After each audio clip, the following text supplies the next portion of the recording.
Newsflash! Penacony's Charmony Festival has entered its countdown phase. Accompanied by Clocky's TikToks, after 12 system hours, this grand celebration will commence with much fanfare. I already told you! We can talk things out! I'm sorry, Fluffy. I really have something urgent to attend to, so I had no choice but to resort to asking this favor of you all. Since you already know what you're doing, I'll also have to remind you of its risks.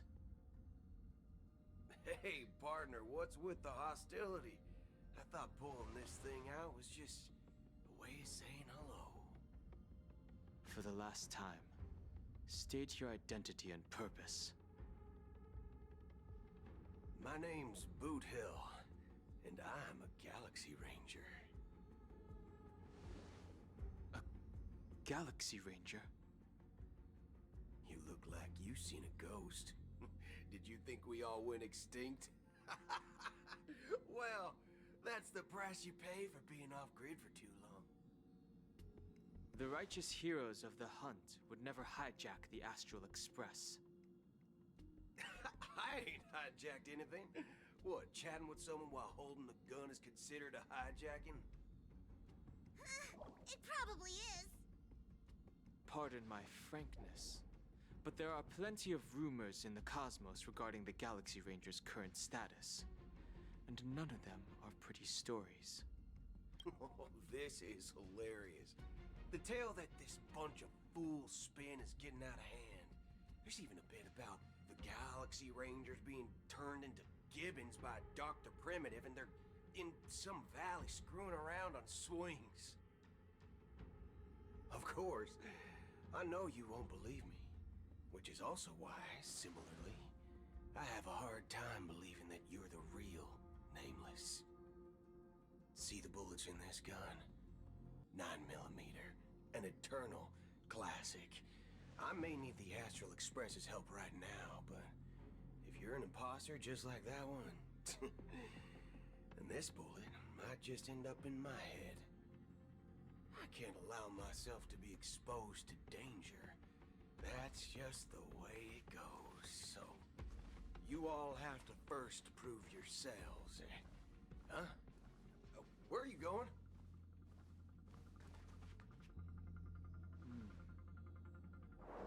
Recognize this? It's a model fudger. The Jade Abacus of Ally and Oath. The CN Joe really gave this to you guys? Model fudger? This is the Jade Abacus gifted to the Express by the Shenzhou Luofu's general, Jing Yuan. Its presence on board serves as the Shenzhou Alliance's official recognition of the Express. Is that enough? Not bad, kiddo. And across these sprawling stars, a gentle squeeze is all it takes to rustle up a whole legion of Cloud Knights. Now, I reckon that'd be one fudging sight to behold. Now it's your turn. Been ages since the Galaxy Rangers had the spotlight shown on them. We ain't equipped with such fancy gadgets. But I've been around the block enough to know the way to handle these types of situations is easy as pie. Alright then. Feel free to toss any questions my way. Let's see if my answers can't turn your trust. If your gut tells you otherwise, still ain't too late to show me the door. And why would I play along? If I truly am a real Galaxy Ranger, you stand to lose nothing. All right then. Tell me, what kind of organization are the Galaxy Rangers? My friend, this question is a hard one. I don't think I can even consider us an organization to begin with. Everyone's on their own fated path along the hunt, with their own resolute sense of righteousness and not so welcome among such so-called universal values. This reply does not instill trust. It only makes your predicament more precarious. I'm guessing you're gonna ask about some form of shared faith, right? But us Galaxy Rangers don't need that sort of thing. What brings us together is a shared bottom line. Never bully the weak. Never kill the innocent. These oaths aren't some lofty beliefs, but the fundamental bottom line that one must never cross as a person. As Galaxy Rangers, we strictly adhere to the bottom line. When someone crosses them, the hunt's vengeance will surely come knocking. And in this moment, the other crucial meaning of bottom line comes into play. As long as you don't cross it, you're free to do whatever you please. You catch my drift? Second question. Why do you seek trouble with the Astral Express? I already said that I seek no trouble. I must go to Penacony for a matter. But I don't have an invite. And I can't even enter the family's hotel doors. If only I could borrow the Nameless's identity. The entire cosmos knows you're guests of the family. Aren't the Galaxy Rangers also esteemed guests? Oh, you've hit the nail on the head. This is why I'm here. It's fine if I tell you. The Rangers are pursuing an imposter. A son of a nice lady posing as one of us. She's on Penacony right now. My informant is a memo keeper. She's the same as all mimetic organisms, appearing one moment and gone the next. She scares the fudge out of me. Still, she gave me some vital info. That Galaxy Ranger imposter. Who is it? Is that the third question? Is it a hard question? It isn't. Just that you might not believe me. That person calls herself Acheron. And according to our informant, she could be an emanator of nihility. That's impossible. That's what I said. Don't worry. When I first received the news, I had the exact same reaction as you. IX never gives anyone so much as a first glance, and that's perfectly normal. What reason would they have to bequeath strength unto mortals? Then you must know that emanators can also conceal their own identities, which, for many people, it's better that way. Otherwise, there'd be wanton bloodshed across the cosmos, or even, perhaps, turning their back on the path they're supposed to follow. I had the good fortune of running into an elation emanator. Its appearance was no different than that of those clowns. If it weren't through sheer luck that I got it drunk, I would have never known of its eminent status. Even in the purest hunt, you'll find the Xianzhou Alliance under the spotlight and Galaxy Rangers lurking in the shadows. Paths are inevitably concepts created by people and exist in planes beyond our understanding. To reckon that nihility emanators don't exist, well, maybe we just ain't nihilistic enough. So, do you understand now? Your companions are in danger, and it's pretty harrowing. If you don't want to believe me, you'd best send a message to them, but I'd advise you to move fast. We don't know what's happening in the dreamscape or how much of what the memo keeper said is true. And that Acheron, who knows what she intends to do.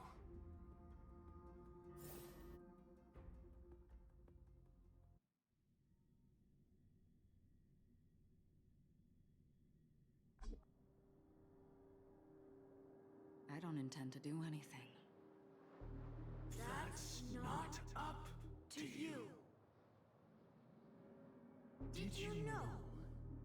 People who come to the land of dreams for the first time, they'll subconsciously stop to reaffirm that they're still walking on solid ground. And then they will unanimously raise their heads to gaze at the sky. Be it reality or dream, staring at the sky is instinctual for humanity. Since the day that the golden hour was completed, it's always been there, watching over every single night of decadence. But now this night sky has been mercilessly severed, dyed with the mist of nihility. And this whole event happened within the course of a single slash of a blade. A single slash of a blade isn't really accurate. It was actually 2 blades, just that the second one was faster. That's not the point. Many guests who weren't supposed to be invited have gathered at this banquet. Even if the harmony is all-embracing, I have no choice but to show some of them the door. For the sake of penacony and the peace. The planet of festivities has no place for you, a puppet of nihility. Those who live in the shadows do not bear the right to tread the illuminated stage. Speaking of living in the shadows, there's probably not much difference between us. It's only polite to reveal your true self, at least when speaking to others. Penacony's Dream Master.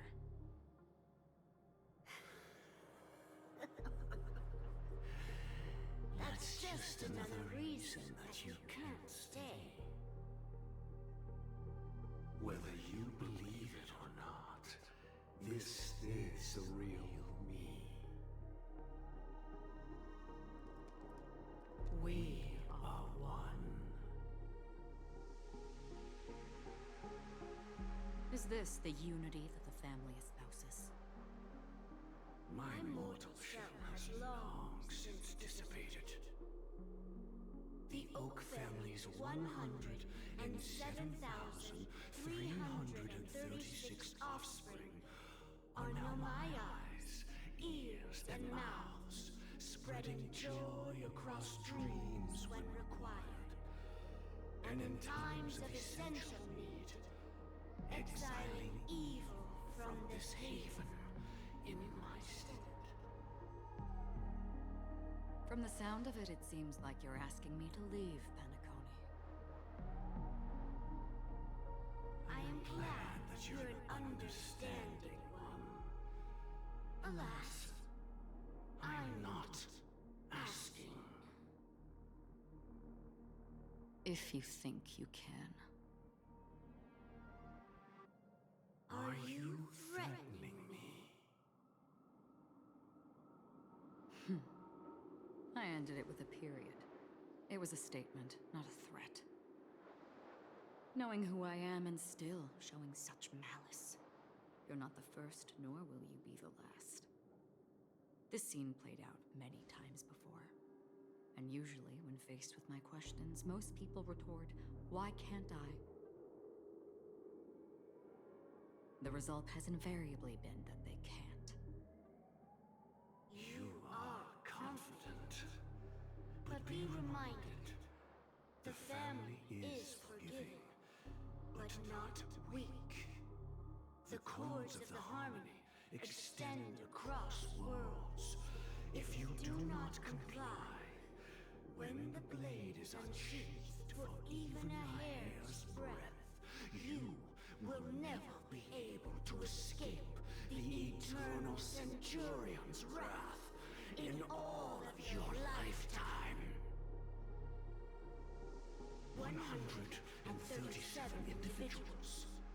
That is how many heathens I have exiled since I became Dream Master. Among them were those who once severed my wings, and those who immolated my body.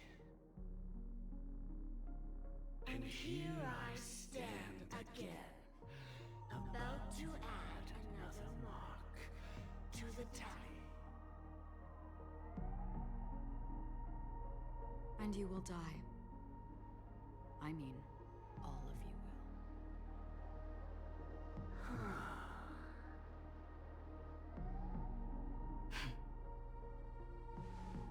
But that won't come to pass. I'll do as you ask. I'll leave. A wise choice. I wasn't aware there was a choice. To you, that surely is the only option. Please bear in mind, you and penacony are of different worlds. Those born on the far bank cannot seek solace across the river. Leave and never return. The radiance of the planet of festivities is overwhelmingly bright, luring in tricksters, wrongdoers, and criminals. But even the harmony itself will never welcome the self-annihilator of nihility. And even more so, when this self-annihilator heralds the destruction of everything. Your strength is obviously a gift of the sleeping and shapeless, immeasurable and fathomless, like a tributary spawned from the abyss that brings death and sin to all. Acheron, a befitting name. Take it from someone on the other side of your so-called river. You know better than I do that Penacony has already deviated from the harmony. Whatever your intentions may be, I foresee only one outcome. Its future holds nothing but nihility. Just like all the worlds that have drowned in their shadow.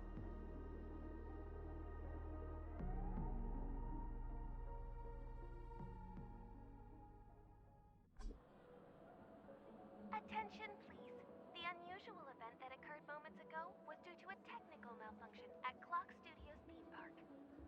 The family has promptly responded to secure the area, and we're happy to report that there have been no injuries. Oh, I swear that was no movie shoot. So many chips fell from the sky, and I even caught one of them. But it vanished in an instant before my very eyes. Excuse me. Are you talking about the Clock Studios theme park incident? Yeah, what about it? Oh, Miss Robin, am I seeing things right? No need to worry. I apologize for any inconvenience caused to your delightful dream journey. What you just mentioned about the chips really piqued my interest. Would you mind providing more details about the incident? Oh, it was just those chips you normally see everywhere. The green ones? They fell from the sky as if it were raining. And then those chips simply disappeared. It appears to be the Dream Sim tech the Iris family has been developing. Huh? Miss Robin, you mean those chips were all part of a performance? But I really... Shh. This technology hasn't been made public yet. It was originally planned to debut at the Charmony Festival, but it seems it's been leaked. Can you help me keep this secret? The raining chips were supposed to be part of my act. Oh, I see. Then it all all makes sense now. I'll do anything to help make the Charmony Festival a success. Thank you. As appreciation, I'd like to give you a token gift. Oh, this button is... Press it at just the right moment in the celebration, and there could be an unexpected treat in store for you. All right. It looks like there are other guests who are also confused. I'll have to excuse myself. Please, enjoy the dreamscape. So many people talking about it. This commotion at the theme park definitely made waves.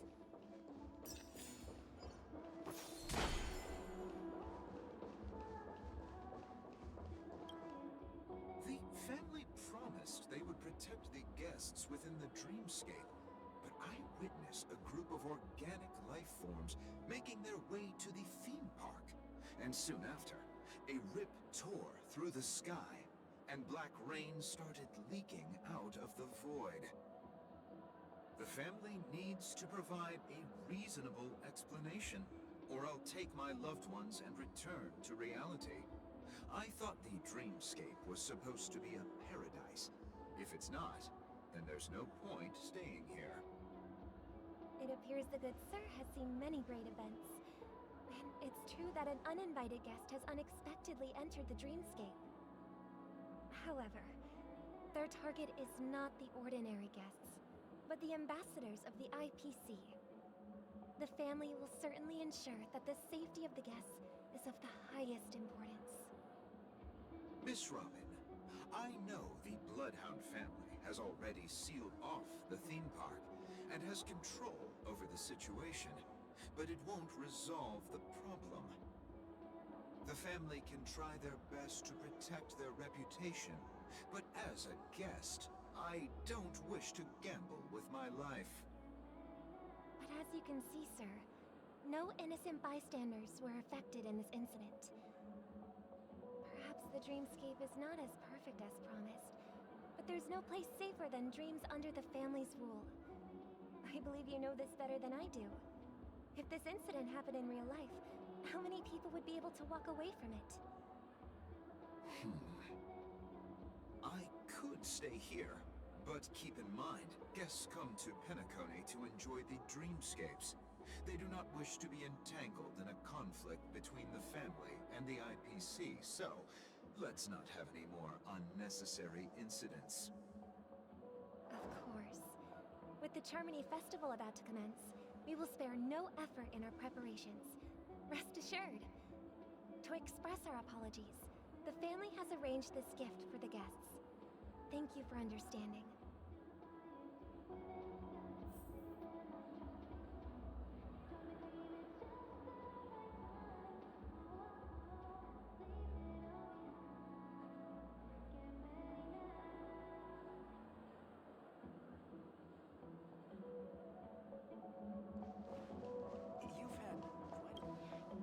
Hello. May I ask what happened here? Nothing to be worried about. There's been a small rehearsal mishap at Clock Studios theme park. Please stay calm. Hey, are you a fool? You don't even recognize Miss Robin? Who do you think you're talking to? I'm sorry. I've just been transferred to the Bloodhound family, and I'm still not too used to working on the streets. I didn't realize it was you. I'm so sorry. Hey, don't sweat it. You guys have a tough job. I know how it is. How's the situation looking? Oh, we've sealed off the theme park. Most guests are used to bizarre phenomena in the dreamscape, and so far, no threats have been detected. We can expect order to be restored soon. Rest assured, Miss Robin will intensify our patrols to ensure that no incidents occur. I trust you guys. But regarding what happened in the theme park, what do you hounds think about it? It's okay. Feel free to speak your mind. Well... Actually, I was there shortly after it happened. Is it true that the IPC's ambassadors came with ill intent? And that Galaxy Ranger who easily cut through the sky. Miss Robin, tell you the truth, everyone's been talking about it. The myriad factions on Penacony have already been causing unease for everyone. Thank you all for your loyalty towards the family. The planet of festivities has indeed run into some trouble. The representative from the IPC, he's trying to regain ownership of Penacony and is prepared for a hostile takeover. Of course, the family did not agree. The result of the failed negotiations is as you see it now. No wonder. So this is the main reason why the IPC staff are banned from entering the Dreamscape. Did they apprehend the troublemaker in the end? Don't worry. Mr. Sunday is currently tracking his whereabouts, and he'll have something to show for it soon. However, given the situation, the IPC surely won't let this go easily. Therefore, we are relying on you hounds to maintain the order and stability of the Dreamscape. Please be assured, Miss Robin, we take our orders seriously. We won't let those IPC cronies get away with this. Thank you for your hard work. If there are any other members who still feel uneasy, please tell them on my behalf that protecting the Dreamscape requires everyone's help. This is a small gift prepared by the Iris family for the guests. There's one for you too. Please, open it at the Charmony Festival for an unexpected surprise. I can't believe I received a gift from Miss Robin. It feels like I'm dreaming. Wait, I am in a dream. If trouble comes knocking on our door, we're not afraid to go to war. Rest assured, the Dreamscape's peace will be protected by the Bloodhound family.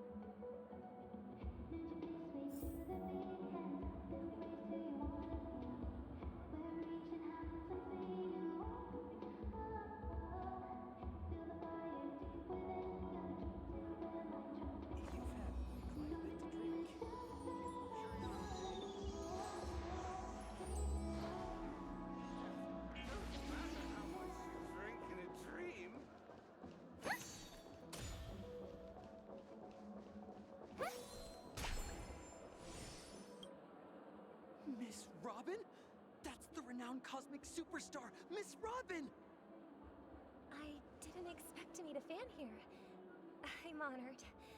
Welcome to Penacony, a world filled with wonderful dreams. I can't believe I'm actually meeting the real Robin! Shouldn't you be preparing for the Charmony Festival?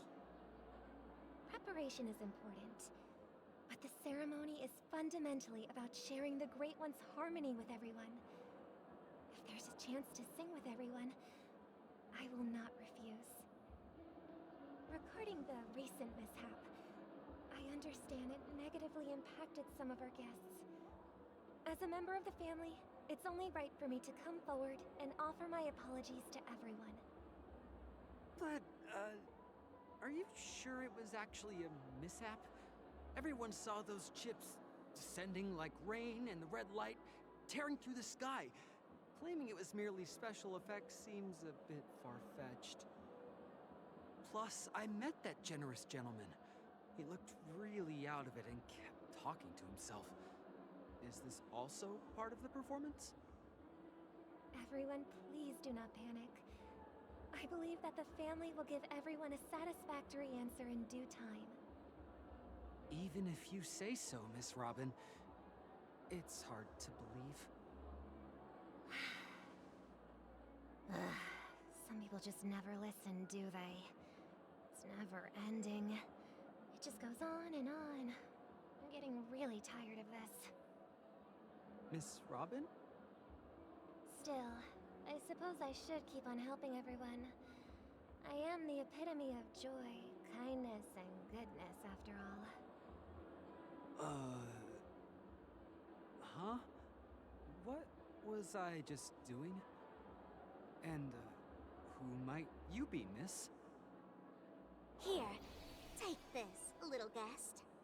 This gift has been specially prepared for you by the family. Make sure to take good care of it until the opening of the Charmony Festival. Then, when the show reaches its climax, press the button together with the others around you. You never know. Something very exciting might happen.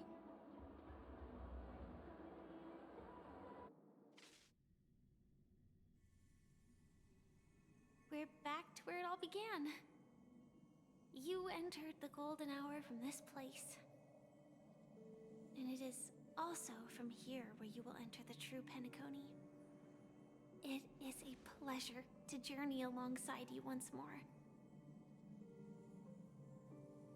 But it's time I laid bare the entire truth before you. As you might have heard, I also go by another name. Stellaron Hunter Sam.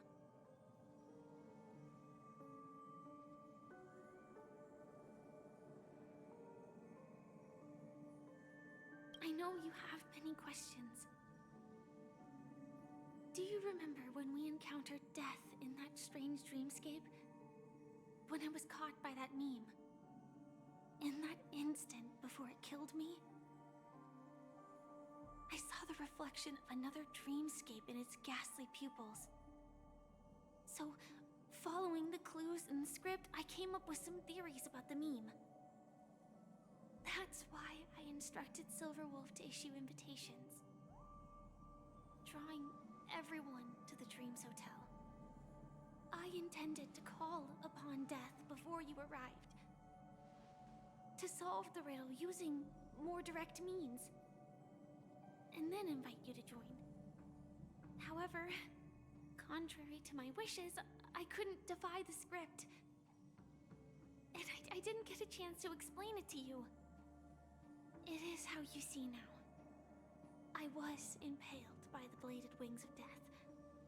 The heavy pressure of concentrated memoria, miasma, exploded in my mind as if it was actually reality. But after the momentary numbness subsided, I found that my body was absolutely unscathed. I was still alive. And it was just as I thought. I had arrived at a place starkly different from this beautiful dream. Beneath the dreamscape of Penacony lies another, more chaotic, more primal memory zone. Its name? Land of the Exiles. And so, then I returned to the hotel in the dreamscape, hoping to tell you of its... And after... all my attempts proved futile. It wasn't until not long ago, when a crimson blade of light shattered the high wall of the dream, causing you all to fall far into the abyssal depths of the dreamscape, that I was able to awaken you and your companions one by one. And that's it. That is all that's happened so far.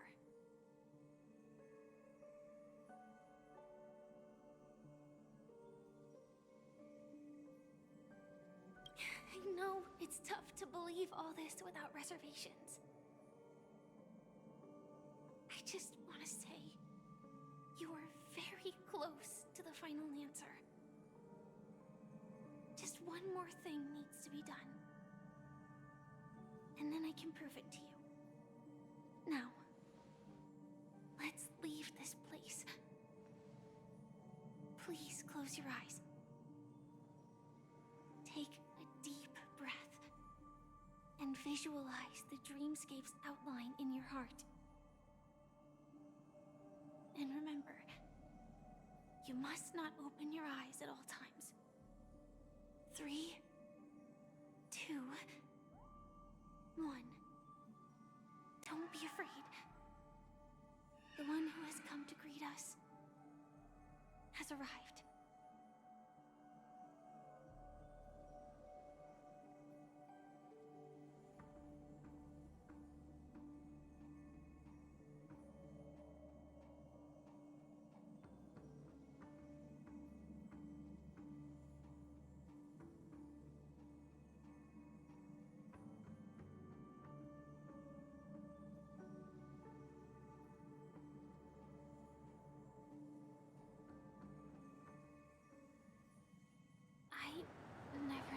do this. Do you have a driver's license? I do. That is surprising. Why? Because this is Japella, the city of sins?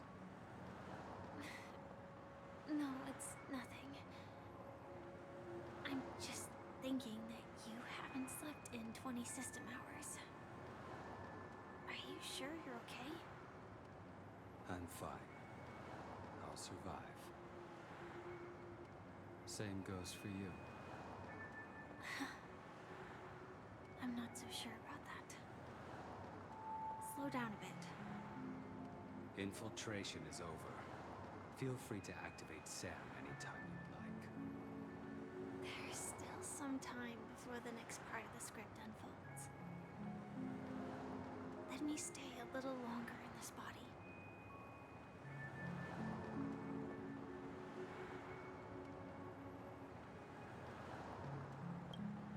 Such a long tunnel. Didn't feel this long when I set off. In half a system hour, it will lead us to Kafka. And then comes the downfall of the Japella Brotherhood. Is that also part of the script? It's in your script too. Sorry.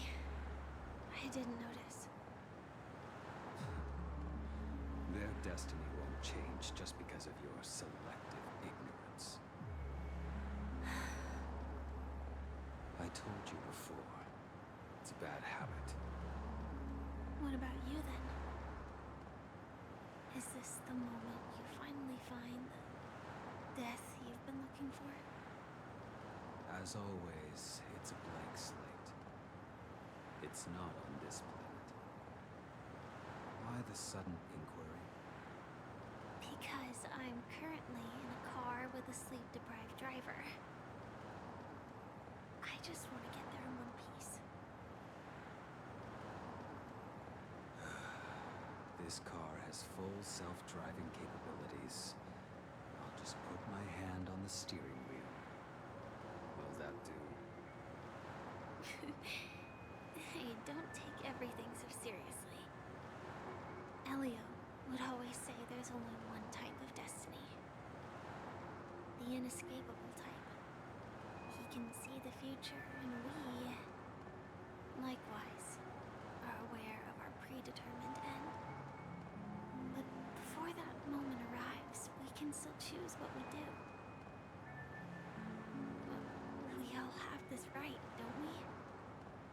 After today, Japella's name will disappear from cosmic history, and the Everflame Mansion will take its place. In the not-too-distant future, you'll receive an invitation. That's your next stop. Land of the Dreams. Penacony. I hope you find whatever you seek there. Be it answers or salvation.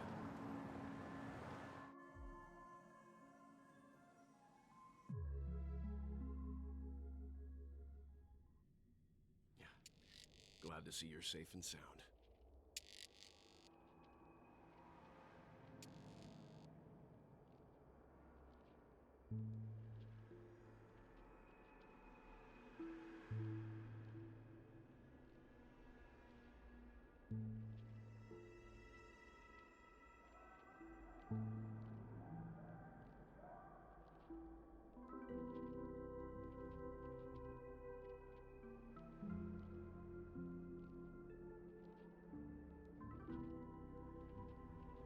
Close your eyes.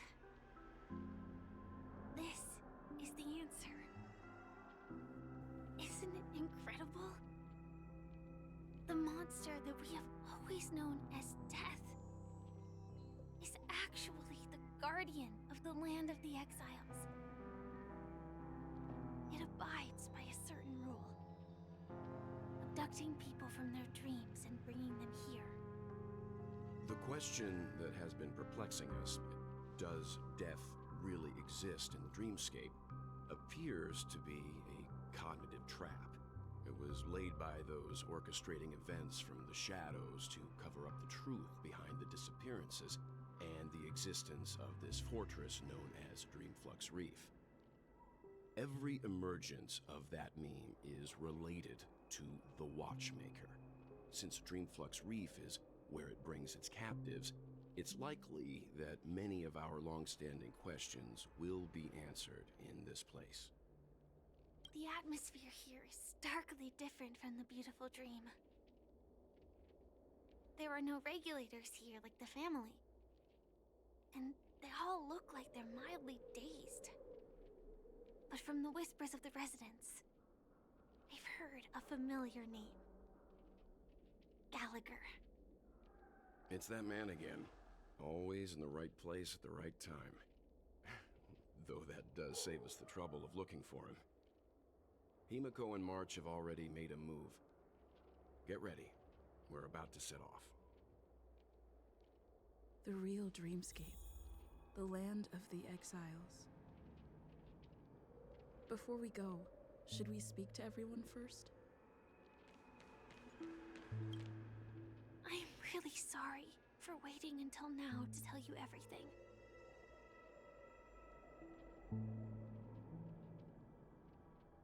Do you still remember that medical cabin I told you about? Well, that's Sam. It belongs to the Iron Cavalry of Glamoth's Firmament Frontline.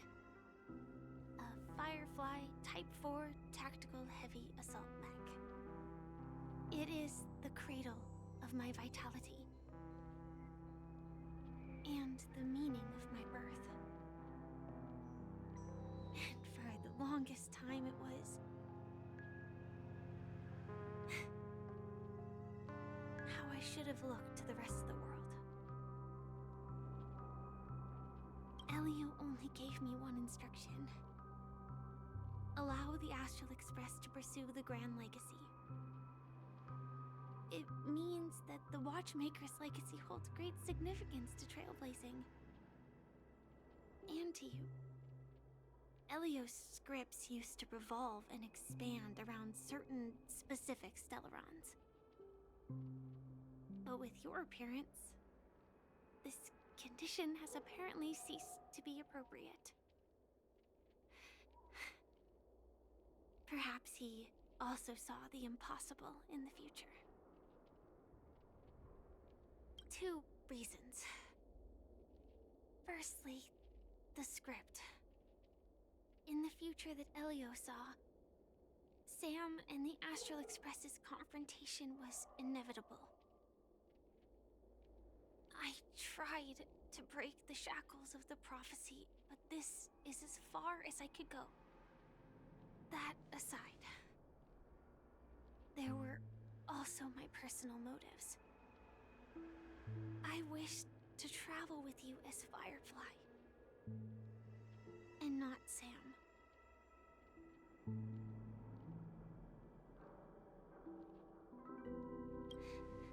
Thank you. The timescale of Dreamflux Reef differs from reality, so we mustn't lower our guard.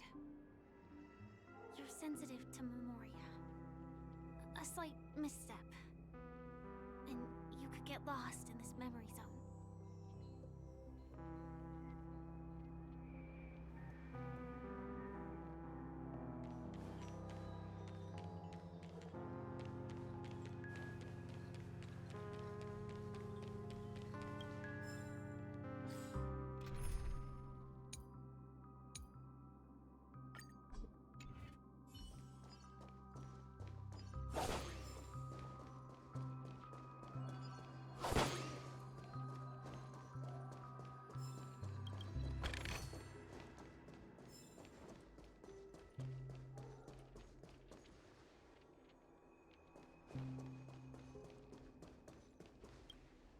Something on your mind?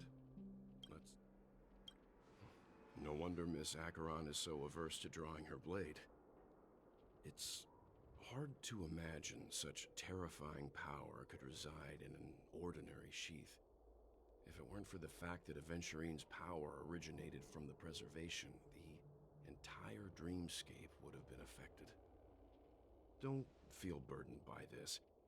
Even without that Stellaron inside you, Aventurine would still have found other methods to accomplish his goal. Let's just believe in Miss Acheron. And given her prowess, I don't think we've got anything to worry about. During your investigation, he shared a vital piece of information. Mikhail, the former watchmaker who collaborated with the family to construct the penacony we're familiar with today, had a falling out with the family for specific reasons. But this is precisely where the problem lies. You were clearly investigating a murder, so then why, as a security officer, is he changing the subject to talk about his past with the watchmaker? And now, with Firefly mentioning his name again, it's hard not to be suspicious. Before we found you, she'd already revealed her Stellaron hunter identity and shared a lot of information. Who would have thought that the Molten Knight's true identity was actually a young girl? For her, this is a secret that she cannot allow others to know. That being the case, I think we can believe she's willing to cooperate. But she didn't reveal all her secrets. I just can't shake the feeling that her situation is different from that of the typical dreamer.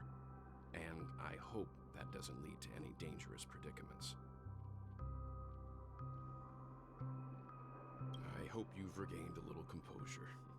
We'll move out when you're ready.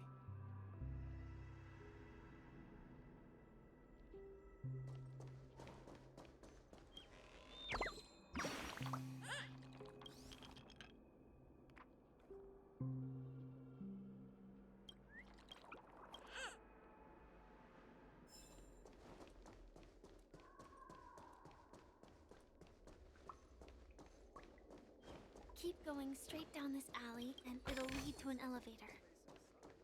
It'll take us to the center.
What a huge clocky.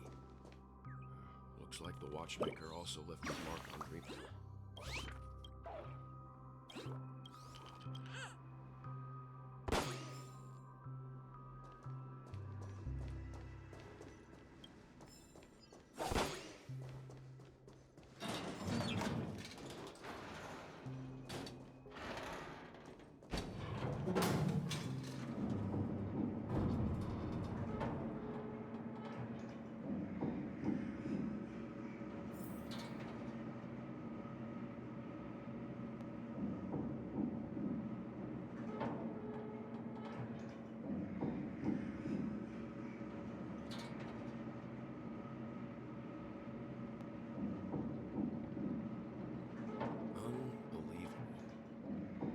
A settlement of this size within the dreamscape, and all beyond the family's reach.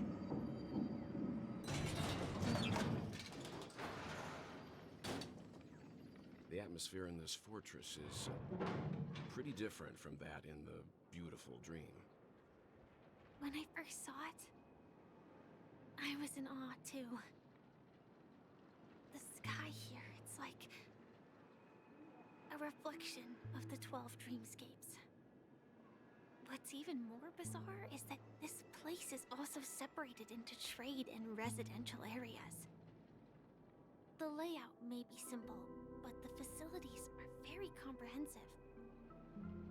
It seems that there are quite a number of people living here. Though both dreamscapes have distinct styles, the architectural designs are quite similar. Works of the same hand, perhaps. Hard not to speculate on the connection. But there's no point in overthinking things. Let's meet up with Himiko and the others first. Take a right turn at the end of this road and you'll reach the trade district. There are more people there, and perhaps someone knows where she is. Not coming with us? The Astral Express likely needs room for some internal deliberation. In the meantime, I'll try and locate Gallagher. Sure. Let's reconnect later. Letting her go was the right decision. Further observations are needed before we decide whether to trust her. But first, there's someone I need to talk to. Let's go. I'm sure you've already noticed him. He's right over there. The Reverie Hotel's bellboy. How did he end up here? And right after Miss Acheron severed the beautiful dream. We'd better check, just to be sure. Town is perfect for me, and perfectly legal for me to stay in.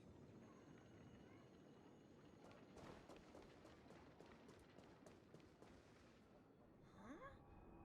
You're the guest from before. We meet again! And a new friend. Forgot to introduce myself. I'm the hotel's bellboy, Misha. Hello, Misha. I'm Welt. We met in a dream. Oh. And who might this be? Tick-tock! Old friend and new friend!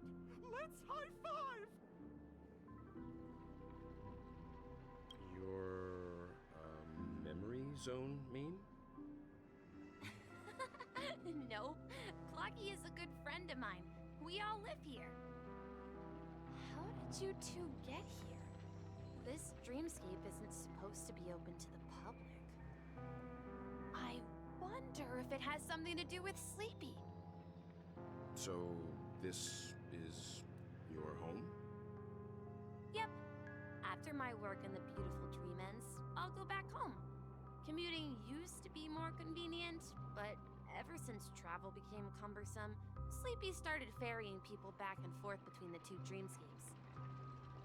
This Sleepy. Can you describe what it looks like? Sleepy is a memory zone meme. Looks fierce and has many eyes. But it's actually really well behaved. Gallagher's been taking care of it.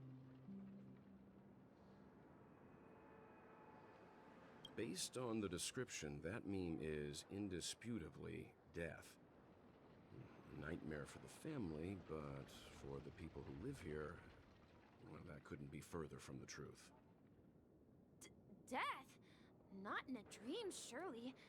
Sleepy's just a little aggressive, and sometimes messes up by fetching the wrong guess. But it would never hurt anyone. I see. Has it brought back any guests recently? Say, in the last day or two? We're currently investigating a missing person case that occurred within the beautiful dream. I see. Then you'll have to speak with Gallagher. But he's currently busy hosting a visitor from the Oak family and specifically asked not to be disturbed. Mr. Yang? The person you're looking for... Is it Miss Robin? Just as I thought. Considering what happened with Miss Firefly, this doesn't come as a surprise. If you're looking for Miss Robin, I can lead the way. She told me that she'd be willing to meet with outside guests. If it's not too much trouble. Also, we're looking for our missing companions. A woman with red hair accompanied by a girl with pink hair. Have you seen them? Oh, I haven't. But please, rest assured. Dreamflux Reef is a small place, and it's not as bustling as the beautiful Dream, but its safety is unmatched. How about this? Since it's your first time here in Dreamflux Reef, I'll be your guide and help you find your companions. And then we can all go visit Miss Robin together. She's gone to Mrs. Grace's to visit the children. She won't be leaving anytime soon, so there should be enough time. All right, then. We'll follow your plan.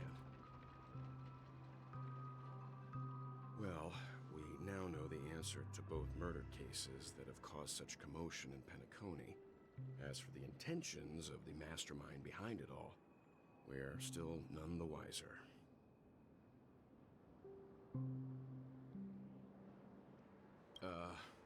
No idea. But its connection to Gallagher is worth digging into. Regardless, we have to find him. Say, you mentioned before that you saw Clocky that only you could see, right? I can't shake off this strange feeling. Am I really still so young at heart? Forget it. It's not important. We'd better just follow Misha.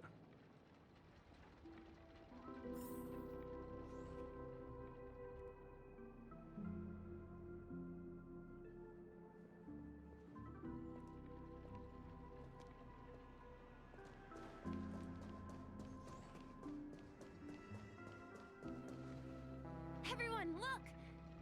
From here, you can see the most spectacular view of Dreamflux Reef. A black hole? No. An accretion disk formed from consolidated memoria? Was Dreamflux Reef built on such unstable memoria? Oh, so Mr. Yang is also versed in memoria dynamics. I was just trying to figure out how to explain this huge hole to everyone. I bet you guys have a lot in common with Miss Kami.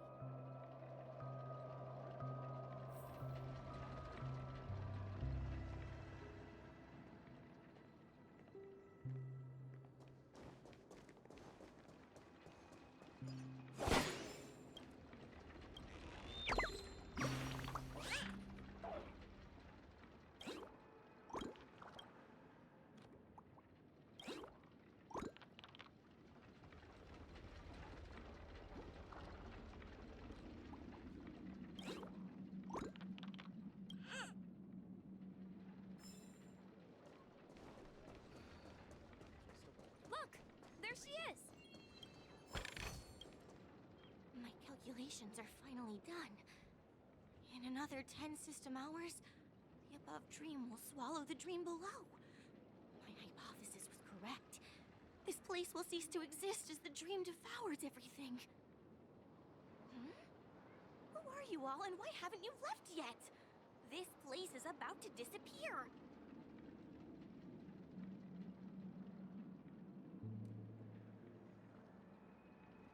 I'm Kami, a dreamscape surveyor specializing in memoria dynamics, and this is my life's work that I'm researching. See that huge gaping hole? It was just a narrow rift many years ago, but now it's grown into a giant hole. The surrounding memoria has been flowing towards the other end of the hole at a constant velocity, slowly but surely. But the scary part is, according to my calculations, the flow rate of memoria has recently changed, and it's faster than ever before. It's almost as if something is sucking it in from the other side. By constantly improving upon Madame Rosalina's memoria measurement method, I've finally obtained accurate results. After 10 system hours, the Dreamflux Reef will cease to exist. Just like the melting of glaciers, everything will crumble and disintegrate. The dreams on that side of the void will fuse into one. Please don't worry. This sort of thing has happened many times before. Miss Kami isn't a bad person.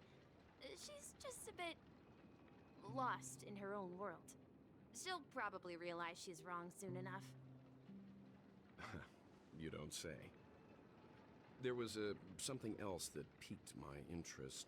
Who is Madame Rosalina? Oh, do you know her too? Or are you also a fan of Memoria Dynamics? We're very interested in Madame Rosalina's achievements. Could you tell us a little more about them? Why, of course! She's an excellent scholar of Memoria Dynamics, and the first person to apply Memoria rate measurement methodology on interstellar travelers. Regrettably, due to the presence of the Garden of Recollection, ordinary people don't pay much attention to the nature of Memoria. She departed this world without much fame, leaving only a few thin journals behind. I came to Penacony to learn more about my idol, and went to great lengths to seek out Dreamflux Reef, all because this is her final resting place. Prodigies always meet their demise prematurely. If only Madame Rosalina had more time, she would have discovered a way to reverse the flow of Memoria. I felt it. The source is in the golden hour. There is a certain anomalous presence stirring the currents of the memory zone. I must uncover more concrete proof. I must convince everyone. Does the name Madame Rosalina sound familiar to you? That's right. It seems like she did a great deal of research and calculations in Dreamflux Reef before abruptly passing away. Miss Kami regularly mentions her. I hear Madame Rosalina passed away during the prison war. She could see the penacony of today. It's people building homes in the memory zone. I bet she'd be really happy. Perhaps. Our destination is the commercial district. That's where the largest crowds gather in Dreamflux Reef. We might be able to find the others there.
Quickly, come help!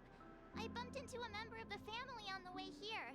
He was so scared, and I just wanted to calm him down. But... Let me go! Let me go! I've only done good in my life.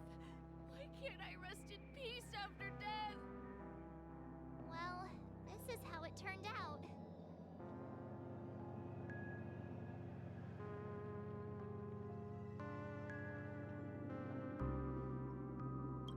Me? A ghost? Don't make me hit you. He thinks he's dead. Although, when I first fell in, I also thought the same. Dear guest, this is not the afterlife. This is Dreamflux Reef. That's right. Did you hear that? Repeat after me. Dreamflux Reef. You're talking to someone invisible. If I'm not dead, what am I? I shouldn't have pushed my luck and tried sleeping in my dream. Curiosity Babeshi! Stop asking! You'll alert the monsters! All the dead are right here. All of them! You're not talking about the Memory Zone meme, are you? Don't say that name! It's all your fault. They're coming!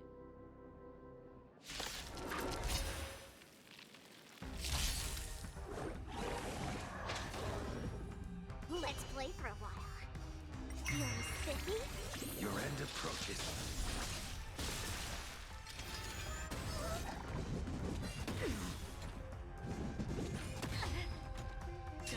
For bliss.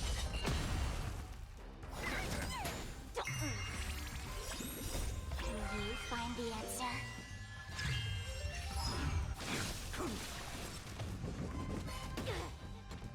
You mystery! I weep for the departed. It too shall fall.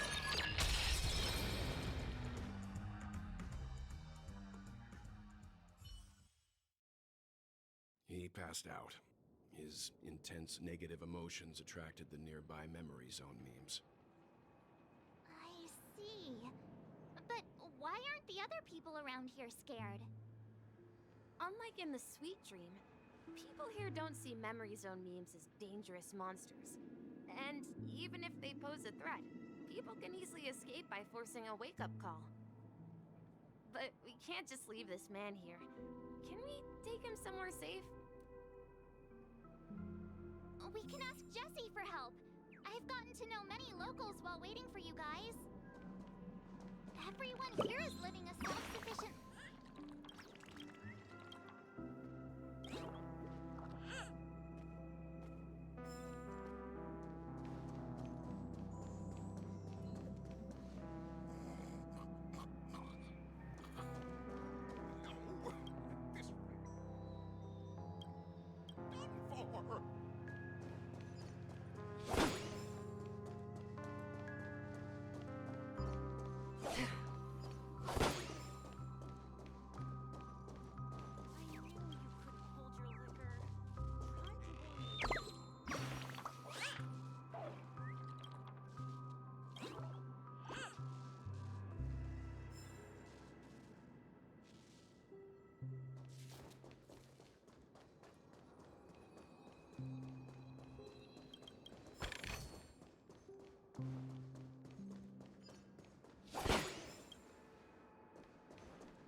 Evening, Jessie. Is it evening? Welcome, Miss March. Who might these be? These two are my friends. As for the man lying on the ground, he's a scaredy cat who fainted from fright. I see.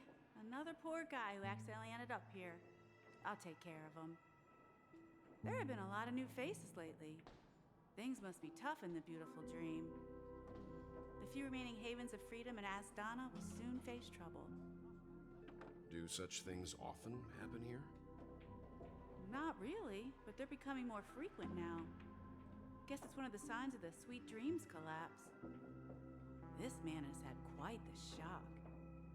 Could you help me find a Halovian lady, March? Her songs can heal mental wounds. A Halovian lady? That must be Robin. She's also here in Dreamflux Reef. Huh? Robin? But I thought she... Oh, right. If Firefly is here safe and sound, then it means Robin must be okay too. Misha is about to take us to her to find out what happened. But before that, let's meet up with Himiko. You were with her earlier, right? We met some stowaways in the residential area. Most of them came from neighboring star systems. I heard that places like Dreamflux Reef are scattered throughout the memory zone of Asdana, like islands in the ocean. They existed before the family arrived. I also heard that when Dreamflux Reef took shape, it was the center of all dreamscapes in Penacony. If that's true, it's no wonder there are so many similarities between this place and the Sweet Dream. Himeko must be gathering information. Let's hurry up and get going.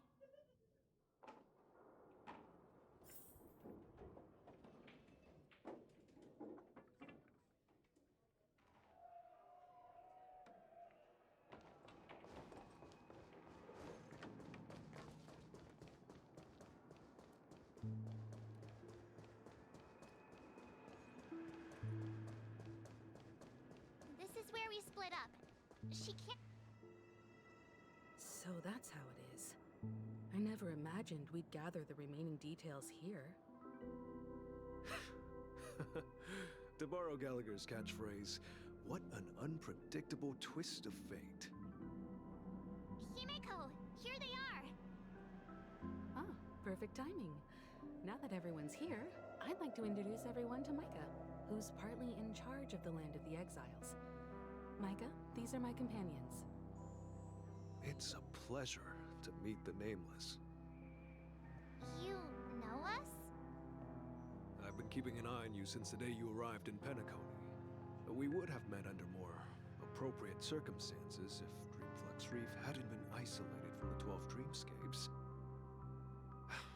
Please, allow me to formally introduce myself. I'm Micah, the Gravekeeper of Dreamflux Reef.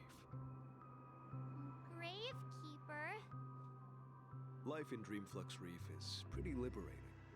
Everyone here mostly keeps to themselves, without meddling in others' affairs. My daily task involves cleaning a few tombstones. You're too modest, Micah. When lost dream chasers stumble upon this place, you're the one who takes care of them, guiding them back to the Sweet Dream, or showing them how to survive the wild dream chaos. So, guardian of sorts. Were you talking to me, Mr. Yang?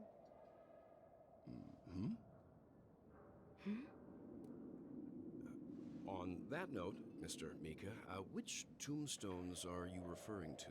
We didn't come across any graveyard when we arrived. They're actually just symbolic stones. But since you're curious, Mr. Yang, I'll take you there.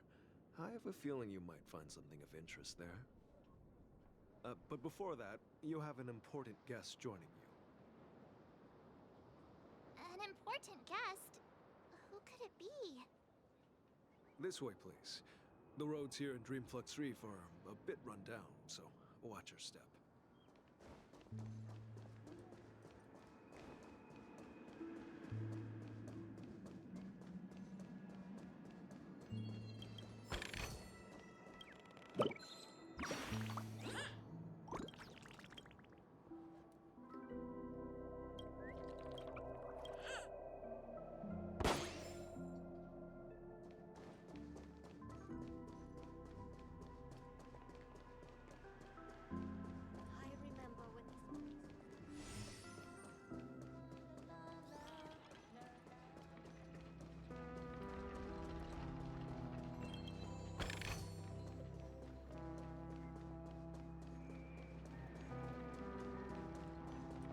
She is. Everyone sang so wonderfully. It's not often that I tried this music style, but I've gained some valuable insights from it. Oh, I can't thank you enough, Robin. Well, these kids have made incredible progress in only a few days. It was nothing, Grace.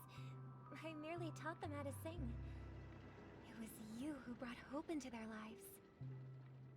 Life must be quite difficult for them in reality, I imagine. That's right. Whenever it's time to say goodbye to these kids, they're reluctant to leave. But I've explored every corner of Dreamflux Reef, talked to everyone I met, and they all told me the same thing. shattered dream is not worth clinging to. It seems you truly are a child of the Harmony. Emma and Andy are orphans I took under my wing. Carol there, with her blind eyes, used to work at a nutrition center in the outer ring of Penacony. And as for Gary, he's been living with autism since he was a child. They're not old enough to enter the sweet dream managed by the family. If we compare people to birds, these kids are like fledglings with impaired wings. But in this dream, well, they can fly freely. Even if they stumble along the way, well, they're still relying on their own strength. And me, an old lady with no legs. Well, without this dream, I couldn't even walk toward them. I'm glad that you found a new life here in Penacony. It's just... Don't worry, Robin. Dreams have their significance, but they aren't everything. Both the children and I understand this. No matter how long we fly through this dream, we will one day return to reality. But you know what? Emma and Gary aren't plagued by their insecurities anymore. No, and Carol is learning how to cope with her blindness. And Andy is livelier than ever. Well, even I've become more optimistic. You see, in dreams, we learn how to live. Once we return to reality, we learn how to survive. And should our feathers be damaged, then we share our wings with one another. There's no need to covet an illusory sky in dreams, because we have the right and the ability to fly towards a broader horizon. It's a relief to see you safe and sound, Miss Robin. It's nice to see you all again, Astral Express crew. I heard my disappearance caused quite the commotion out there. I'm really sorry about that. Since you're here, can we assume that you're fully aware of the situation in Penacony? Ever since I returned to Penacony, my voice started to change, until it gradually faded away. At first, I thought it was a temporary ailment, perhaps due to having been away too long. I thought maybe it just takes some time for my body to acclimate to the high concentration of Memoria and Asdana. But now it seems the root of the problem goes way beyond me. There are elements around me that don't align with the Harmony. Losing my voice is just one of the signs of the Sweet Dreams collapse. Sweet Dreams collapse. That memo keeper mentioned the same thing. So it's real. While I was away from Penacony, the boundaries of the 12 dreamscapes kept expanding outward. Whenever I mentioned the anomalies in my dreams, the family heads refused to talk about it. Only my brother was willing to respond. Later, I discovered the secret letters from the IPC ambassador, which further convinced me that there are hidden secrets beneath the surface of Penacony. So, following the clues in the Oak family's dossiers, I found my way here. The land of the exiles, concealed by the family under the guise of death. A dream within a dream, where Penacony's past is buried. Hearing you speak, it sounds as if your voice has made somewhat of a recovery. I hate to admit it, but the harmony in this place resonates more broadly than within the Sweet Dream. It's regrettable, but the family has experienced betrayal. The traitor, or traitors, abandoned their original principles and, using the name of Harmony, exploited people's weaknesses to turn Penacony into the planet of festivities, trapping everyone in the illusion of the Sweet Dream. This is not the strong defending the weak, but rather the strong exploiting the weak. A world without equality won't ever be favored by the Harmony. And naturally, those voices blessed by them have lost the ability to sing. Could there be another force influencing the family's shift in philosophy, Miss Robin? Considering what happened with Acheron, it's difficult to conceive of another entity within the realm of the Harmony capable of influencing everyone. Unless a power surpassing that of an emanator is involved. I'd heard about what happened to the Xianzhou Alliance. But as far as I'm aware, the family hasn't faced any such external interventions. Who knows? Perhaps I've just been away too long and missed something. Regardless, I cannot accept my home is moving towards the very opposite of what the Harmony represents, while still claiming to uphold it. I must uncover the reason why Mikhail cut ties with the family, and who exactly it was who betrayed us all. Do you remember our arrangement, Mr. Micah? Well, here's my answer. I've decided to forgo my role, and never step foot on the Charmony Festival stage again.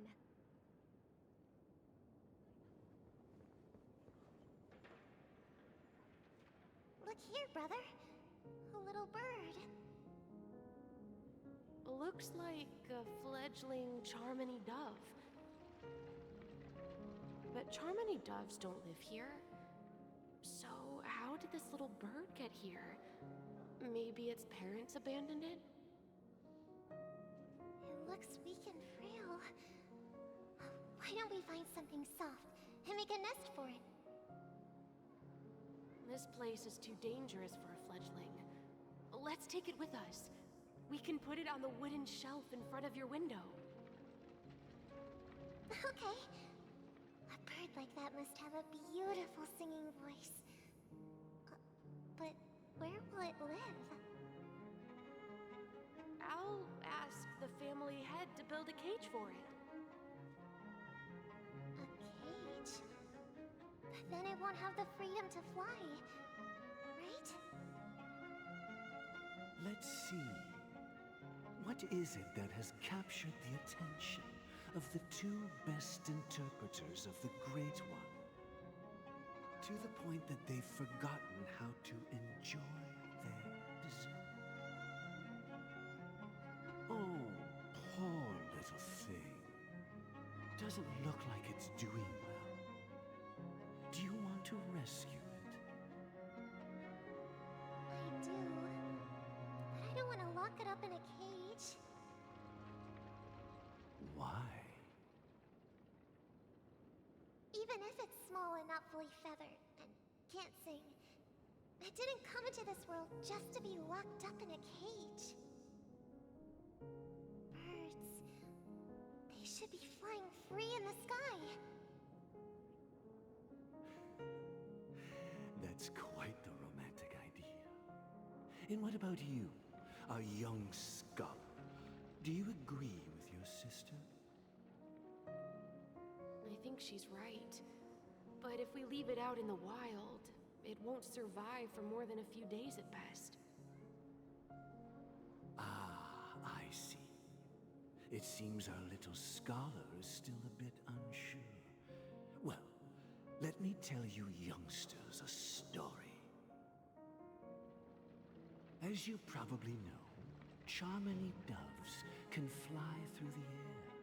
When they fly really high, the friction caused by the flapping of their feathers against the atmosphere creates amazing lights, so that they look like shooting stars. We've seen this spectacle so many times that we think it's just something they can naturally do. But that's not the truth.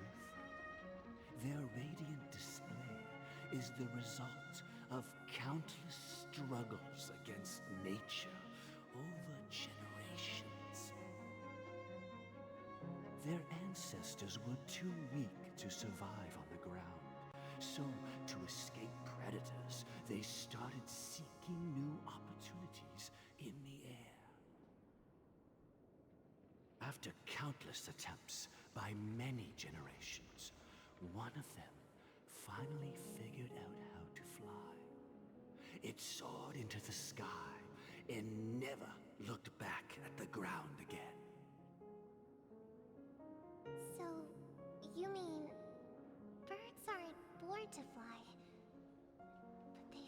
find a way to do it through their determination, right? Well, that's an idealistic way of putting it. So, what are your thoughts, Sunday?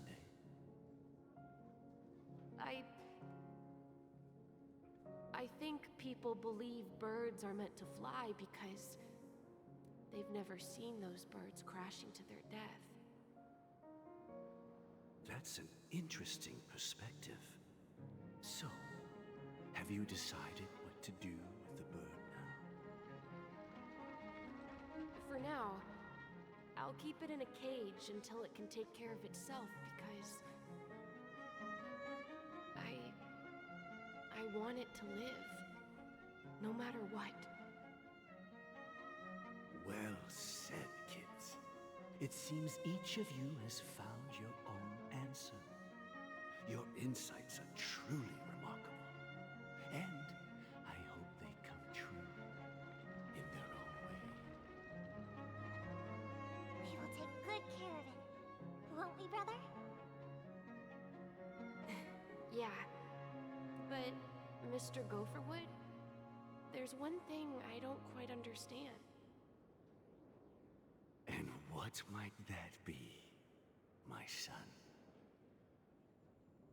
What if this little Charmony dove never learns to fly in the end?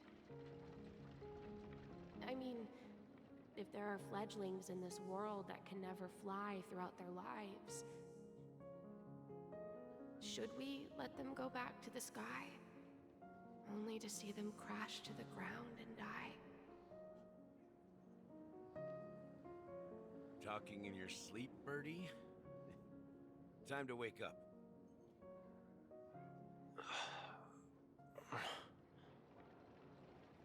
Huh? Need a hand? I'm still alive? Yeah. Happy about that. Where is Robin? Tell me. Now. I knew that was going to be the first thing you'd ask. Don't worry, your sister is here, safe and sound. She's probably walking around the streets now. If I were you, I'd be more worried about myself. After all, right in front of you is the guy who just stabbed you in the chest with a dagger. If you wanted to kill me, you wouldn't give me the chance to speak. Just tell me your demands, lackey of the Watchmaker. So, you figured out who I am, huh? No wonder you had the guts to go against the Dream Master and the Four Families. Looks like I made the right choice. Choice? You are aware of my plan and see through my act. Time is running out, so let's drop the charades. I'm suggesting we cooperate. Cooperate? What makes you think I'd cooperate with you? The fact that the famous Robin has chosen my side. Plus, some clues about a traitor and a bright future for Penacony. Any of that catch your interest? I find it hard to believe a man who's full of deception. Fine. You don't have to trust me. What you should trust is the sense of justice inside of you. Show me Robin first. All right, as you wish. Here she is. Huh? What's your trick this time? Just kidding. I mean, this lady will lead us to Robin, right? And the crew, too. There are too many people who you owe an explanation. That'd be great. Please follow me, Honorable Oak Family Head. Now, all the actors are on the stage.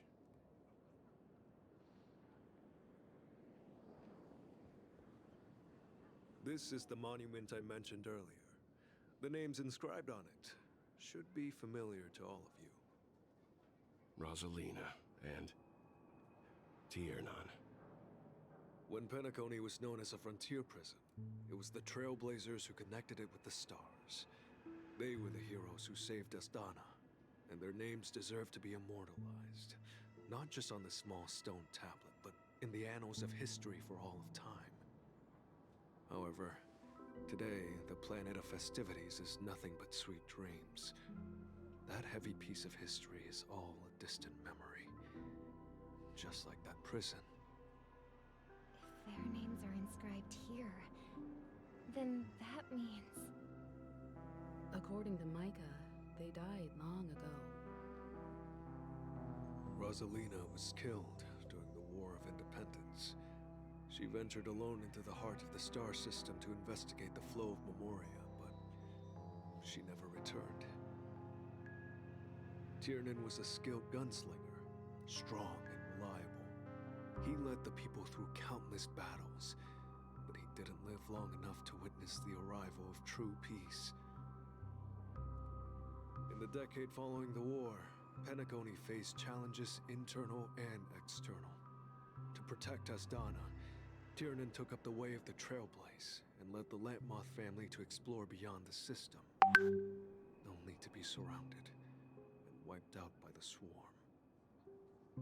Though I had expected as much, the tales of these heroes truly are sorrowful. True to the title of Trailblazer, they spent their lives venturing into the unknown. But what about this tablet? There are no names carved on it. When Dreamflux Reef was created, its owner was still alive. However, he insisted on erecting a monument for himself, saying that it will happen someday. Here we meet again. Everyone from the Astral Express. Robin.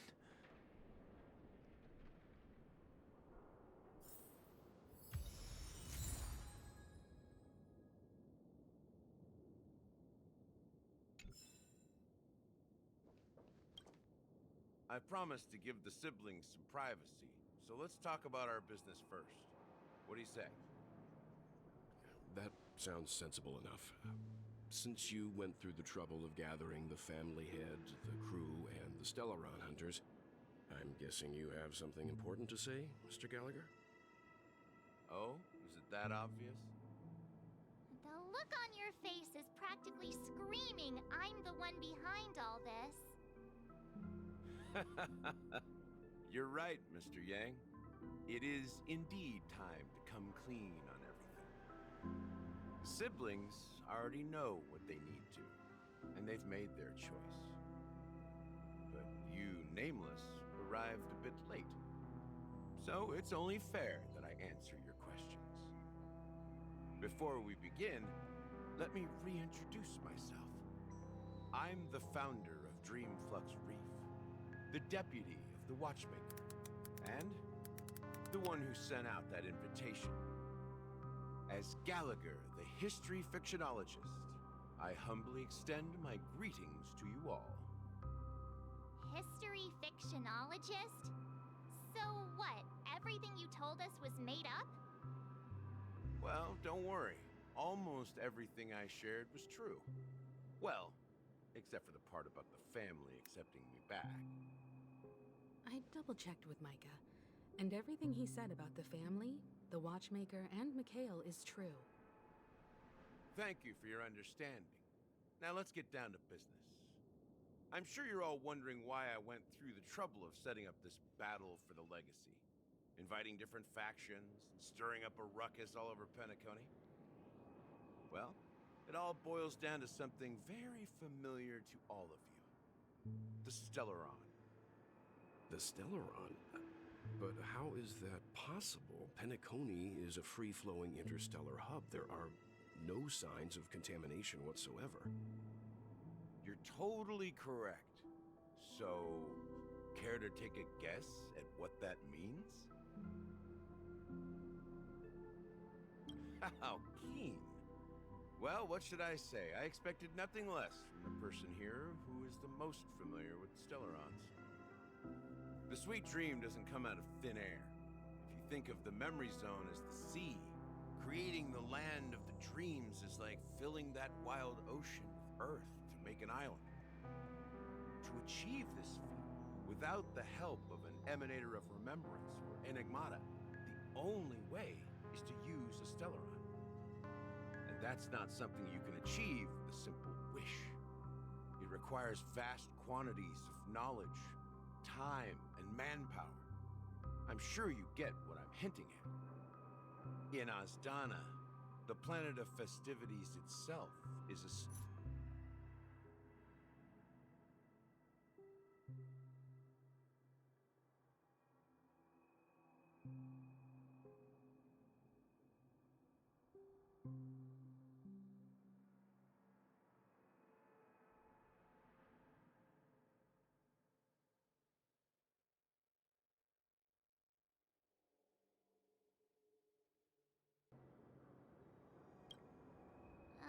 The planet of festivities itself is a Stellaron disaster? It all started a long time ago, back when the Watchmaker and his crew liberated the frontier prison. They faced countless challenges as they began building Penacony from the ground up. That's when the idea of using the Stellaron came into play. The Stellaron first entered the Azdana system during the war. The Nameless warned everyone against the folly of attempting to tamper with such a power, and most heeded their words. But there are always people in the shadows with ulterior motives. The turning point came after Tiernan's death. With two of the Nameless gone, the Watchmaker had to go to the front lines. It was at that moment his rivals saw an opportunity. By the time a representative from the Montour System's family arrived at the Watchmaker's call, the Stellaron had already been activated and was seeping into the primordial synesthesia dreamscape. And I suppose the family happened to possess the knowledge to seal the Stellaron? Not just that. They knew far more about the Stellaron than the average person. They helped Mikhail swiftly quell the civil unrest and played a part in building Penacony under the disguise of the Harmony. Those three eras were known as the Age of Dreaming. The Watchmaker, who had been left in the dark, sent out invitations across the universe, spreading the hype around the land of the dreams. Then, how did they turn against each other? Remember the island in the ocean metaphor? The truth is, the Stellaron was never truly sealed. It existed in a different form within the dreamscape. Think about this. What would it cost to create and maintain such a lavish dreamland? It's people's lives. The opulent dream is built upon the decay of spirits, with a toxic elixir called pleasure flowing through the dreamscape. It tempts people to indulge in the dreamscape, and gradually their minds succumb, becoming nourishment for the sweet dream.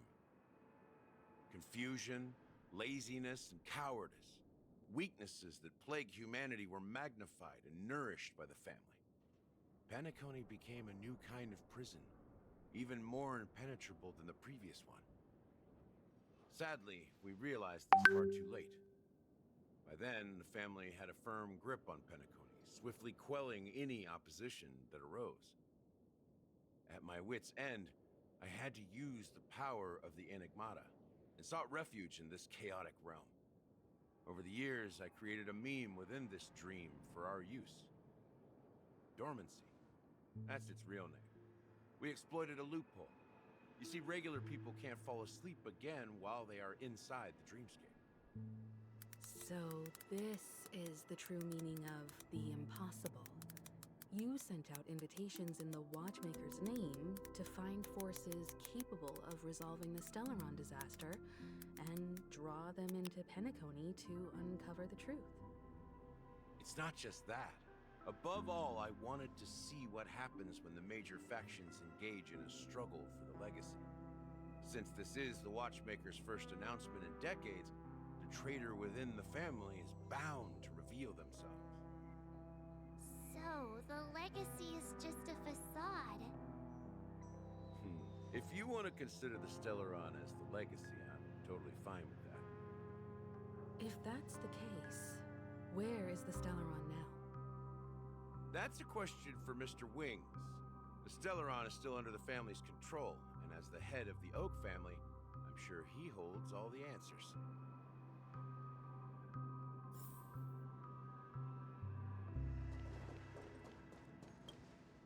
Are you done talking? So, will you tell us where the Stellaron is? It is the Penacony Grand Theater itself. As I suspected, it's the embodiment of the family. The edifice that first materialized within the Sweet Dream. That's what turned Penacony into its current state.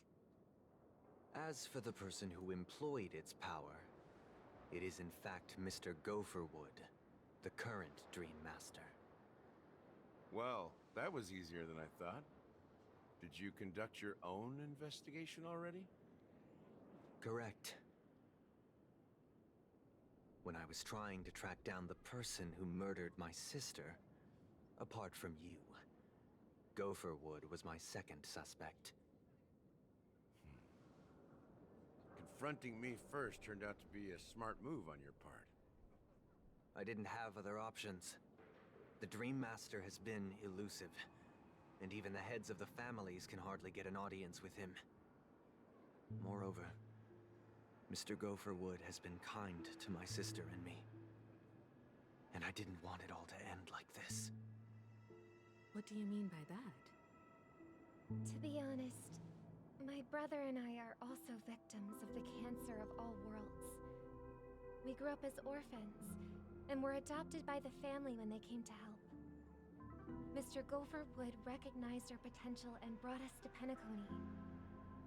But I can't just stand by and watch Mr. Gopherwood become an enemy of the Harmony. I won't use my voice to support an evil cause. I won't step on that stage and sing, no matter who the traitor is, or what orders they give me. I won't let the Charmony Festival become an event that destroys Harmony itself. Or the paradise in our dreams. Indeed. For the paradise in our dreams. As the head of the Oak family, I'm responsible for ensuring Penacony's promising future. Robin and I will head into the Sweet Dream and confront the Dream Master. And if it turns out that the family has truly strayed from the Harmony, I'll fight alongside you. We'll put the Charmony Festival on hold and make sure Mr. Gopherwood pays for his blood debt. The enemies you are about to face aren't like this old dog here, who can barely even bark. Since our interests are aligned, why don't we team up? Maybe, just maybe, we'll have a shot at success. We have always been following in the footsteps of our nameless predecessors. And there's no reason to stop now. Yeah, we Nameless won't back down from a challenge. Isn't that right, Miss Trailblazer?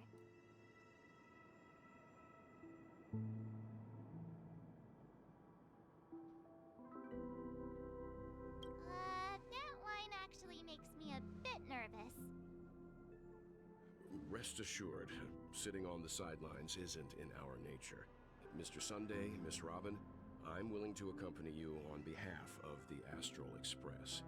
Having a third party present should help with negotiations. And could make all the difference if things get ugly.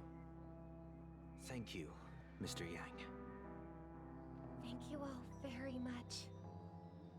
The Charmony Festival is about to start, and time is against us.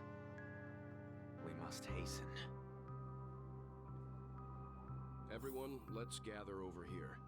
We still need to make some preparations. I may have been quick to step up to the plate, but confronting the Dream Master could be a very dangerous affair. Huh? Even you're saying that, Mr. Yang? How powerful is that Dream Master?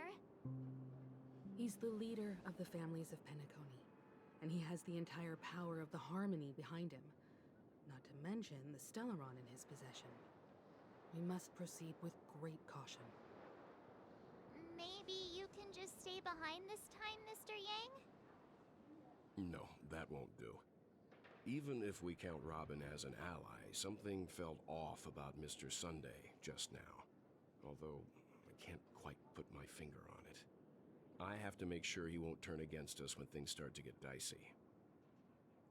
You're still carrying the keepsake the IPC envoy gave you, right? May I borrow it for a moment?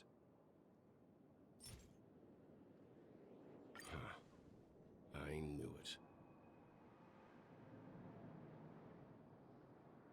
As I suspected, this chip Aventurine gave to you is actually a miniature transmitter.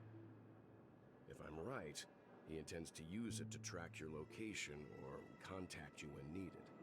As it so happens, this may actually be of some use in the current situation. Aventurine? Is he still alive? And what does he have to do with our mission to confront the Dream Master? Remember what I said earlier? Working with the IPC is a way to keep the family in check.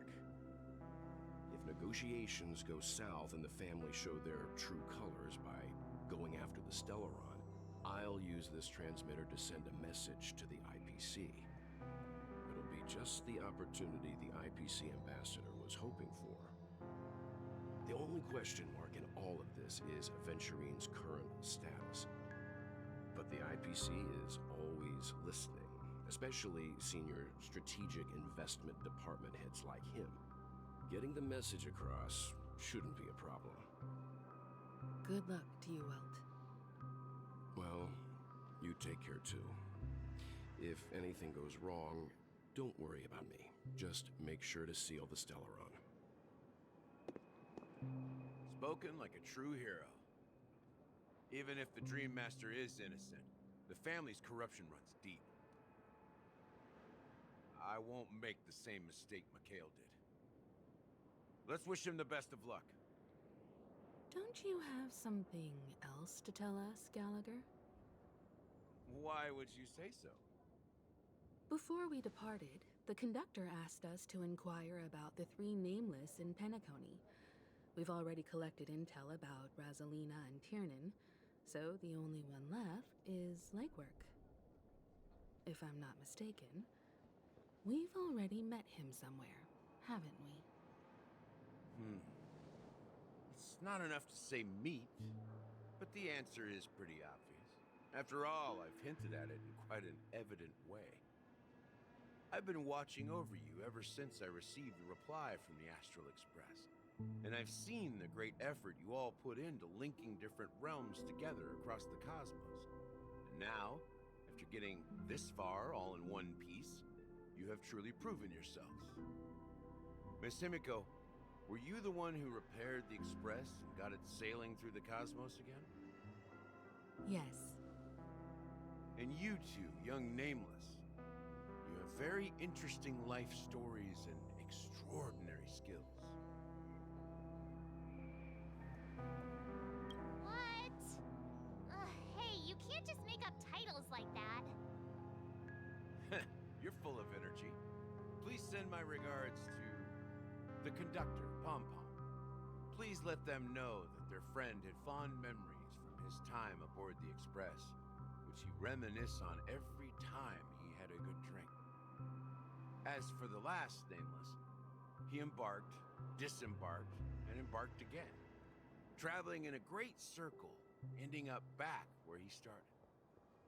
On his deathbed, he told me to find the Astral Express and deliver an invitation to the future Nameless. He left behind a special gift, a true legacy. Something that belongs only to the successors of the Trailblaze. Come with me. Now is the time to reveal it.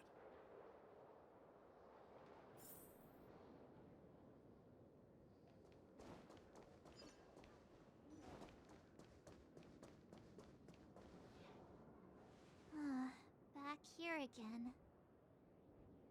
Sometimes I feel like you're still alive, old friend. Like you've still got so much to say and do. I've kept my promise and brought the future Trailblazers you've waited so long for. I don't know why you were so obsessed with that train, but I remember your last words. Don't Don't let us down, old man.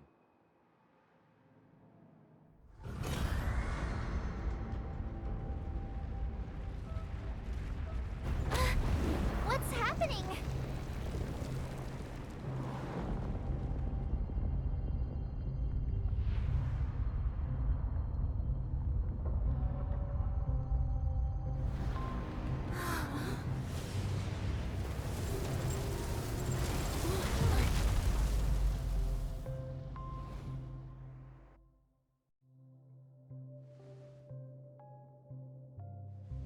Go ahead.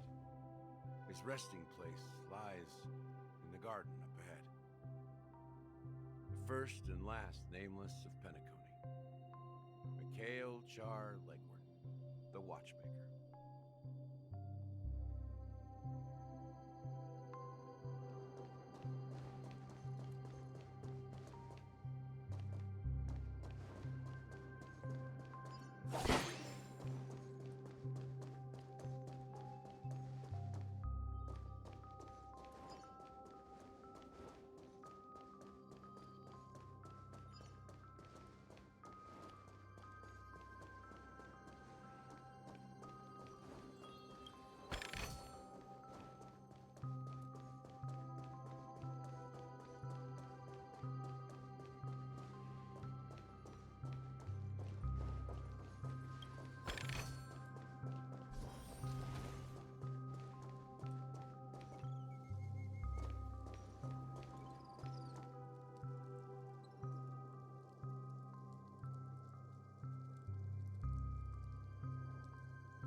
Sure enough, the watchmaker is the third nameless. Even I could guess that one. The legacy he left behind was a dream bubble. I believe inside that bubble, there's something that holds meaning only for the nameless. After all, when I checked its contents, I found nothing inside. Maybe some trailblaze runes? Even more mysterious than me.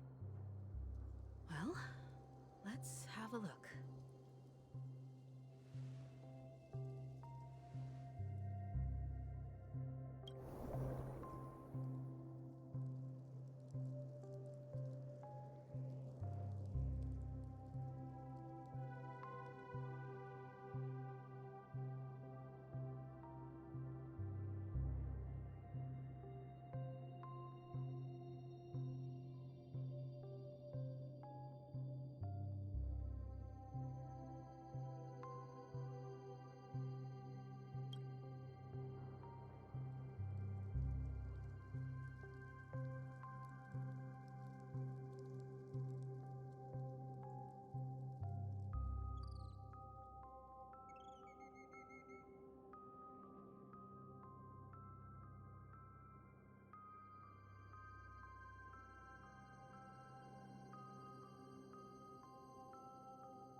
Wait, what's going on?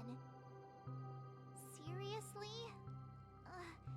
There's nothing inside this dream bubble? How could a dream bubble be empty? Just as I suspected. That old man always had this strange belief in the nameless and the trailblaze. And I never understood where he got that confidence from. Especially since he never managed to get in touch with the Express while he was alive. I could never figure out what was going on in that old man's head. But this empty dream bubble is so typical of him. He was always full of weird fantasies and incomprehensible romanticism. That mischievous old man. Well, I didn't expect him to leave anything concrete behind anyway. Don't think that's the case, Gallagher. I'm sure Mikhail has left us the most precious thing of all. Don't start getting all philosophical on me, all right? Just as Mikhail believes in the nameless of the future, we unconditionally believe in the nameless of the past. How could they leave with regrets for the future when they were ready to dedicate their lives to the land they loved. There must be something contained in this dream bubble. It's just we haven't figured it out yet. You also have faith in the Watchmaker, don't you, Gallagher? Well, I'm a follower of the Enigmata. My philosophy forbids me to have faith in anything. That's why I understand what faith means in the path of Trailblaze. And I also want to know what he left behind. I'll leave it to you guys then. Can I borrow your pet? I need to make a trip back to Golden Hour and check something at the Dreamscape sales store.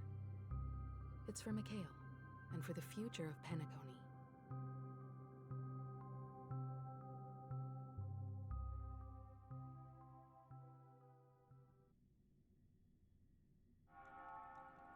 Welcome to the Reverie Hotel. How may I help you? Greetings. We're the Nameless from the Astral Express, and we'd like to check in. The Astral Express? But I thought... Yes, my companion's already checked in. My name is Dan Hang, and I believe my personal information is recorded in your system. I see, but your companion said you wouldn't be coming due to a change of plans. Now the plans have changed again. And you are... Me? I'm Pong Pong, a new Nameless who's also with the Astral Express. He's my fellow trailblazer. We responded to the family's invitation before he boarded the express, so he wasn't registered in your system. Is it possible to accommodate him as well? Oh, I see. Another one of the Nameless had a similar situation. Seems like a lot of people are joining the Trailblaze these days. Since there's a precedent, it shouldn't be a problem. Just give me a second to contact your companions. I'm sorry, dear guests, but it seems I'm unable to reach the other members of the Astral Express. What do you mean by unable to reach them? My apologies. This is the first time I've encountered a situation like this. However, the system indicates that those guests are still in the Dreamscape. How about this? Give me their room number. We'll go check on them ourselves. I'm afraid that's not possible. I need to verify both of your identities before I can share any guest information. How about you just wake up someone? Let's say, Wilt? I'm sorry, but there are strict rules regarding forced awakening. It cannot be done without the proper clearance. So nothing works, huh? What's your solution then? Are you saying we sleep here? At the reception? Please be patient. We need to contact your companions in order to confirm your identities. And now it seems you need to confirm our identities before you can contact our companions. It seems so. Oh, fudge. Look, nothing personal, but if you can't handle this, go find someone else who can, okay? Please calm down, dear guests. I do recall that Mr. Sunday, the Oak family head, personally handled this issue earlier. Oh, please wait a moment while I contact him. I don't think she's trying to give us a hard time. She really just doesn't know what to do. I have a bad feeling about this. You tried to contact them on the Express earlier, but they didn't respond. Something doesn't seem right. I need to leave for a moment. You can stay here with the receptionist. Sure thing. Just don't keep me waiting forever. Don Hung seems pretty worried about his companions. I should give him some space. Stressing out about it won't help anything.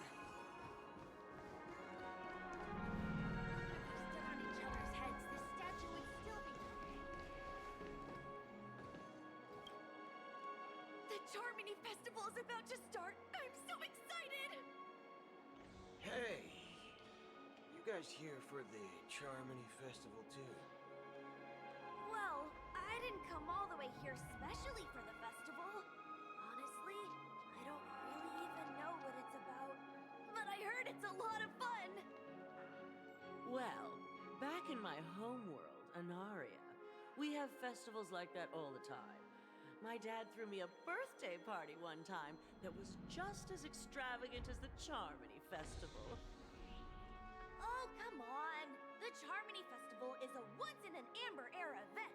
How can a birthday party compare? Well, you never know, right? Maybe on her world, birthdays only happen once in Amber Era.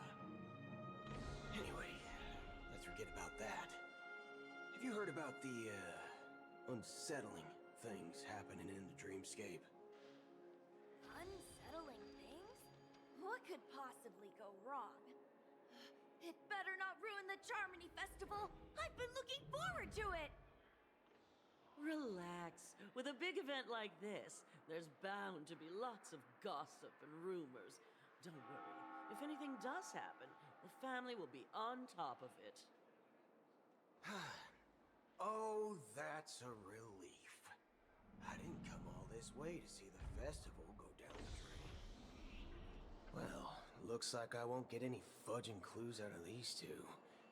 They're clueless.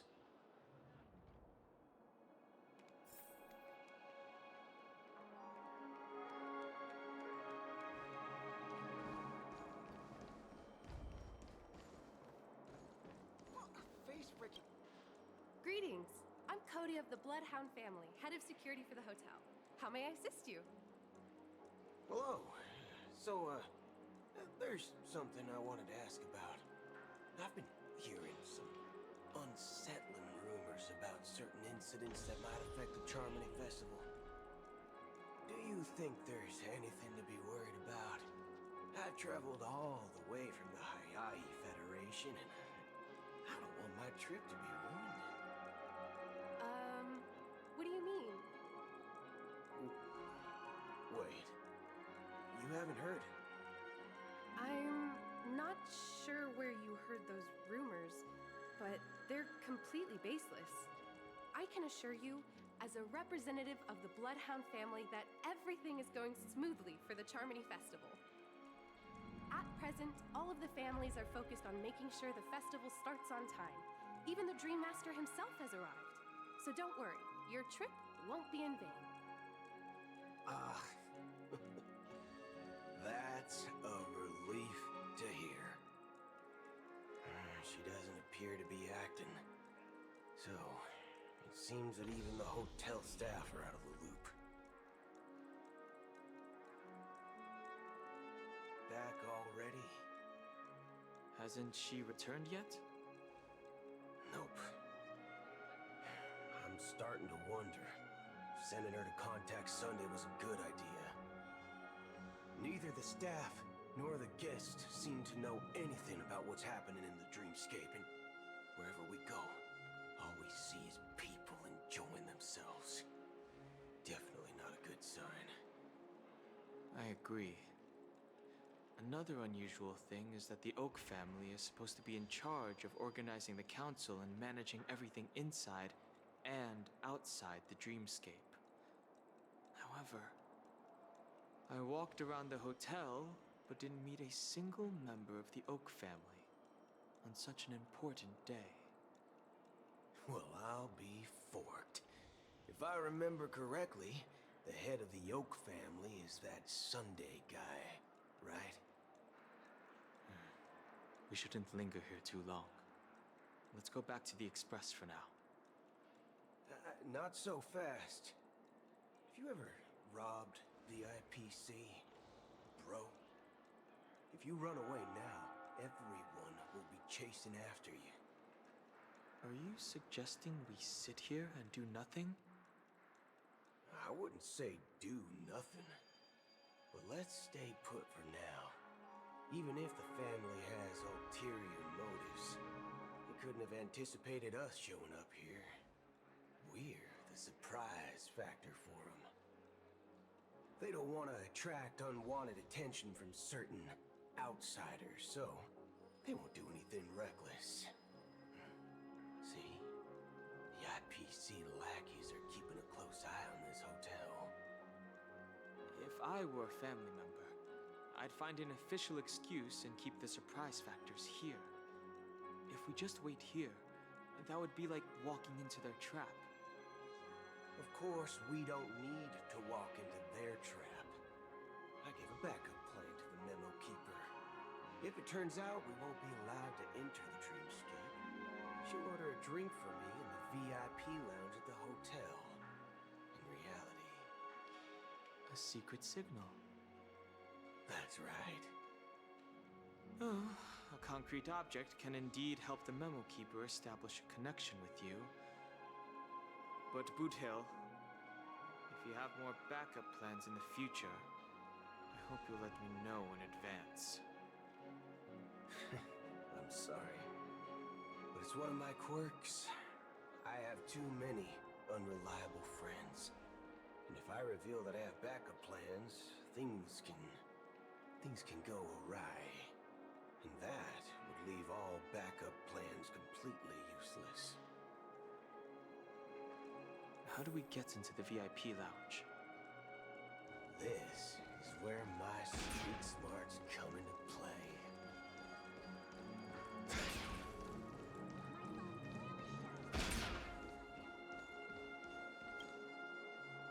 You're the lobby manager, right? Yes, I am. How may I assist you? We're the Nameless from the Astral Express. We wanted to check in, but there's something wrong with your system. The lady at the front desk said she would contact the manager, but now she's nowhere to be found. Now, we've been waiting here forever, without any food or water. What the fork, man? Is this how the family treats its guests? Is this your idea of street smarts? Starting an altercation? It's called standing up for your rights. I apologize for the inconvenience. Please wait while we try to contact Mr. Sunday. I'll arrange 2 premium seats in the VIP lounge so you can rest there while you wait. See? Just like that. Just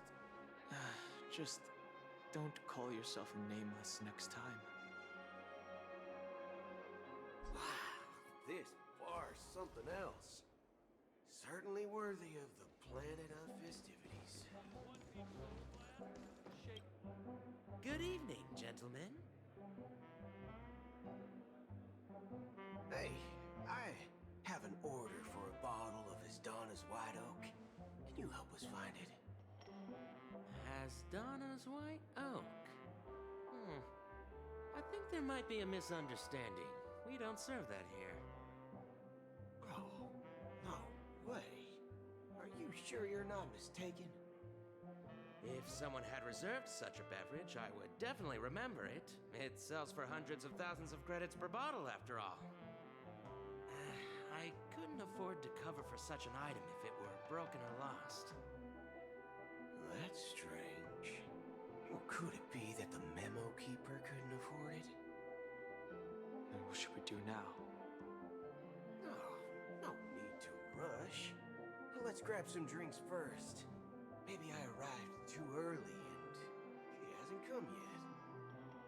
Now, let's see what kind of juice malts you all have here. Well, give me a glass of Heenum Valley, 40 years. I'll have it neat. No ice. Well, that's the most expensive one on the list. You have a taste for the finer things. It's on the house, anyway. What can I get for you? Anything you recommend is fine. Then I would recommend today's special, Glass Village. It's classic Soul Glad mixed with Laboon juice. It's refreshing and suits your cool demeanor. Just 1 minute.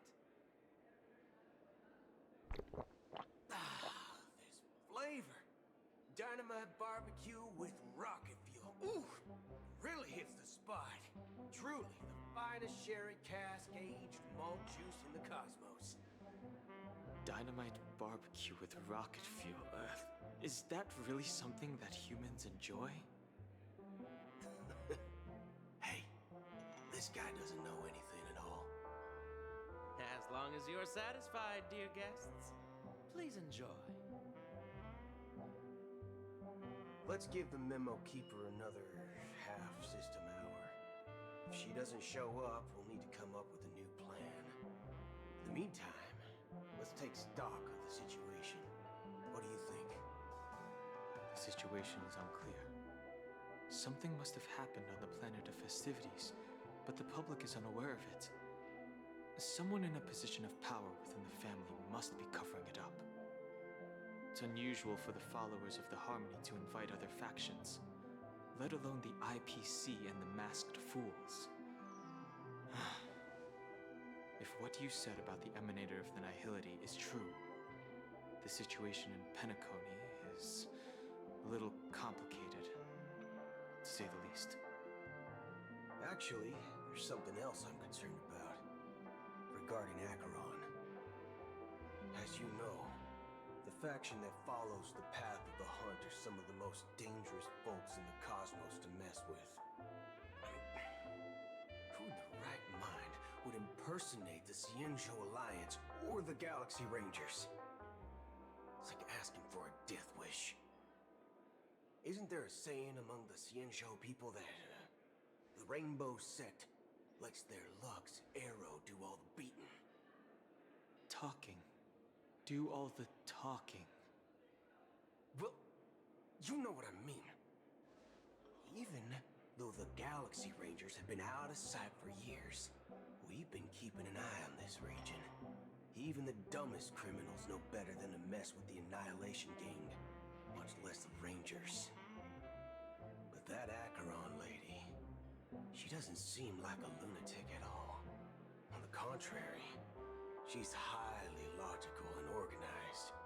She knows exactly when to hold back and when to strike without mercy. And you believe that someone like her would have an ulterior motive for impersonating a Galaxy Ranger? I'm not entirely sure, but I do have my suspicions. Maybe she knows a Galaxy Ranger, or perhaps she's trying to lure us out for some reason, which I can't figure out. Anyway, what worries me more are the anomalies within the family. They've summoned followers from various paths for the festival. No matter how generous such a gesture is, this move seems highly unusual. Unless the invitations weren't sent by them. If that's the case, it's even more intriguing that the family insists on organizing the Charmony Festival, despite the chaos. Maybe it's Shipei the Harmony pulling the strings. You find it beyond human understanding because it wasn't arranged by humans at all. People do stupid things out of irrational impulses. They abandon their principles when self-interest is involved. They believe in things they know they shouldn't, and fudge, they even break their own rules. But Eons don't. They stick to their determined path and never turn back, even if they reach a dead end. You think Shipei's will is behind all this? It may not necessarily be Shipei. There's definitely some higher entity involved. I know it may sound pessimistic, but if human free will were reliable, why would we even need Galaxy Rangers? It's much simpler when you boil it down to the eons and paths. Like how Lon always follows the path of the Hunt, or how the Express stays true to the Trailblaze despite Akavili's disappearance. But in my opinion, Alcavilli's fall holds significance for the Nameless. Oh. So you're saying the Nameless now have to take responsibility for their own choices because their absolutely right leader is gone? Exactly. I believe the purpose of the journey isn't just about following a path that's always considered absolutely right. It's more about doing your best to choose the right path for yourself among countless possibilities, even with limited insight and judgment. I don't know what you've been through, but I agree that people must take responsibility for their choices, because no one else can do it for them. That's why the Galaxy Rangers need to uncover the imposter and figure out her true intentions. Just in case. I have a backup plan if the Memo Keeper doesn't show up. This is my final backup plan. I promise. You sure have a lot of cards up your sleeve. Well, going back to my old career would make things a lot easier. By the way, when you were walking around the hotel, did you happen to see any important-looking guests? What's your plan? It's simple. We just grab some hostages and use them as bargaining chips with the family. Or maybe we can even take their identities. No need for that. We'll return to the Express now. Wait. Are you getting scared? Draw your weapon. Let's make a big scene. Are you leaving, esteemed guests? Would you like to cancel that Asdonis White Oak you just ordered? Huh? Asdonis White Oak? But didn't you just say... Ha ha! Looks like you are a bit intoxicated, esteemed guests. You ordered a bottle of Asdonis White Oak just a moment ago.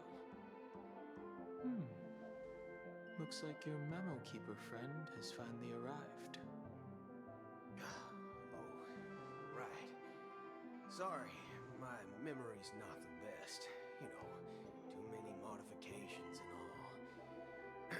Anyway, let me check. Well, fork me. It says Donna's White Oak, all right. And there's a note. I'll be waiting for you on the Astral Express. No mistake. That's her message to you. She knew the hotel wasn't safe, so she suggested we find another place.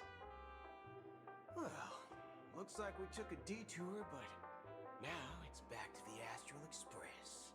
So, what are we waiting for? Let's go.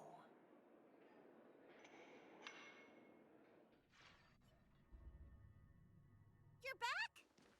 Two guests just boarded saying they were looking for Boot Hill, so I told them to wait in the parlor car. Oh, just in time. Two guests? Yeah, or two.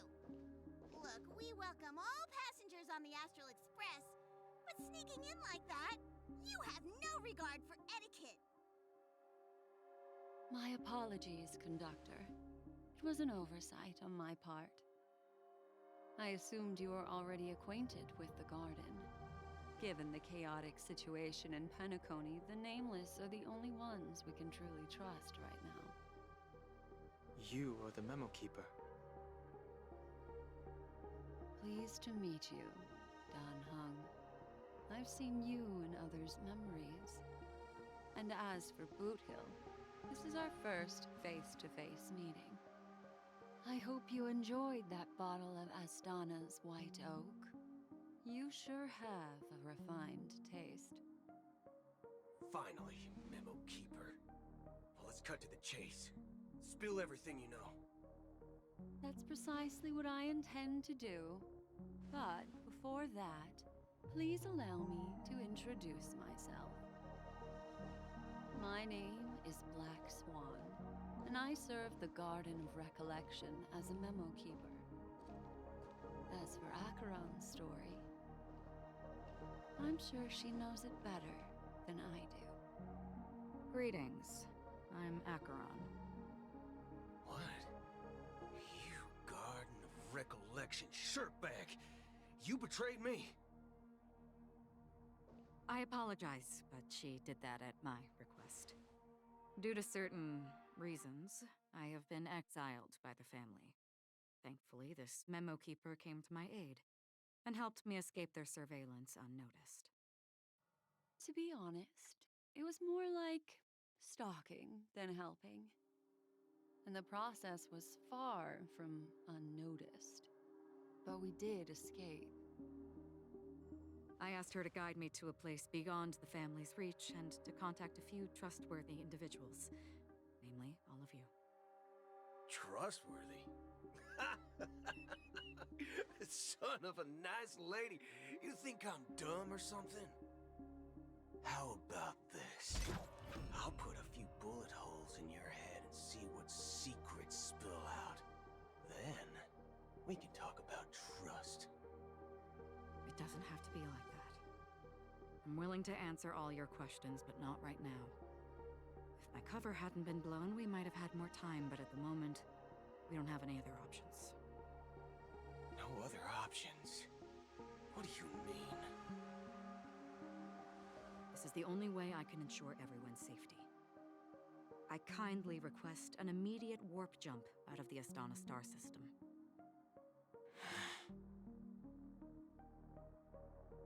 This passenger is requesting... As far as I can tell, she's not a threat, and seems to be telling the truth. I've briefly traveled with your companions and know their whereabouts, Don Hung. Please rest assured, your nameless companions are safe, but they need our help. As for Boot Hill, you may have guessed. I've been waiting for you. Galaxy Rangers are known for their elusive nature and limited contact with each other, so this was the only way I could reach out to you. Only by doing this can I find a true Galaxy Ranger and fulfill a long-standing promise. To return his relics to their rightful owner. Someone once told me that every rainfall is like a gift from the heavens, a sign of their mercy upon the world. Raindrops are said to be the tears of the gods, shed in response to the sorrows of the world.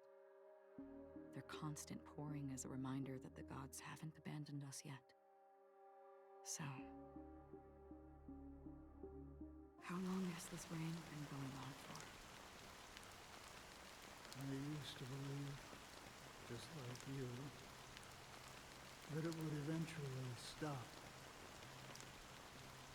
Years and decades passed. And in the end, such hope faded away before the rain did. Looks like the god you mentioned doesn't exist after all.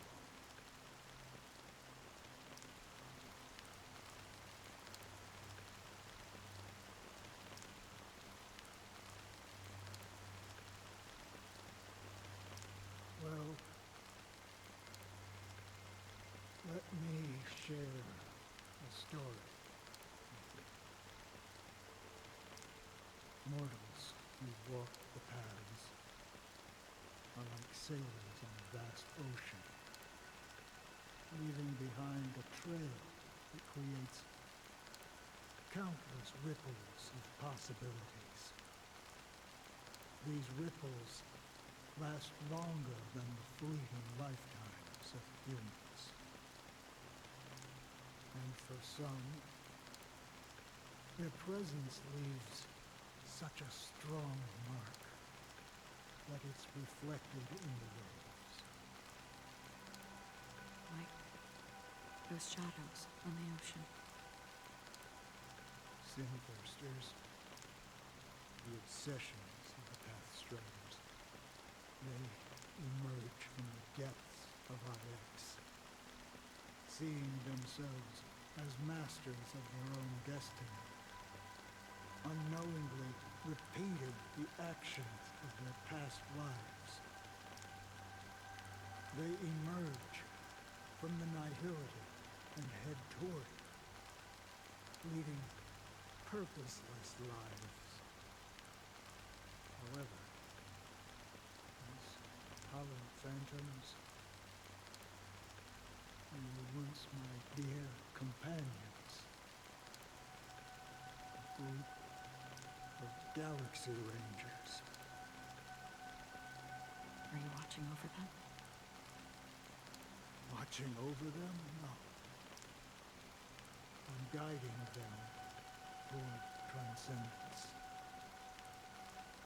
It was a brutal war. A crusade that shook the universe. The universe witnessed the fall of Zuo, the Lord Ravager, but it came at a price. A price so hefty that only those who were there still remember.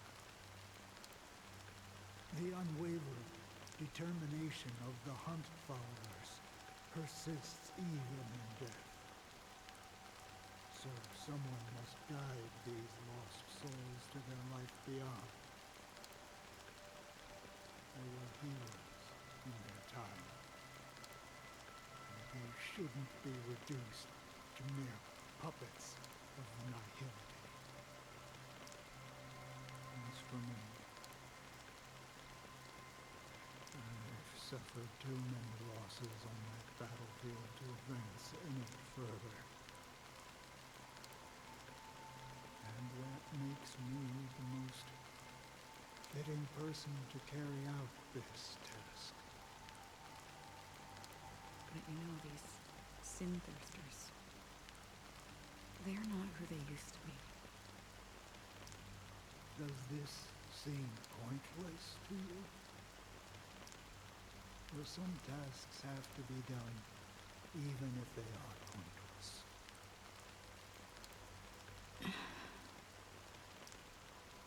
I can help you. For what? For the meaning of the nihility. That's what I've been seeking. I see. After all, this realm is off limits to ordinary souls, right? Thank you, stranger. I wish that you find what you seek. Before we part ways, I have one more question. It is true that their actions and even their entire lives may seem pointless from our perspective.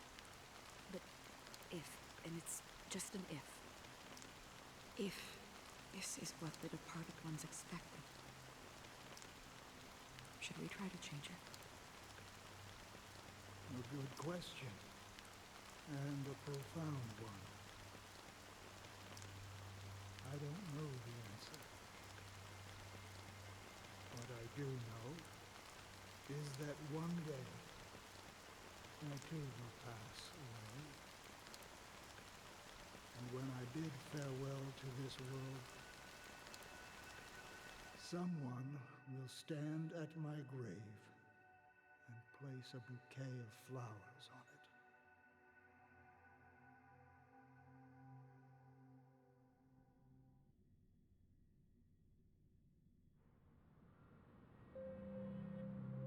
When I appeared as a child, my speech, mindset, and soul reflected immaturity and innocence. As I grew into adulthood, I left behind my childlike side.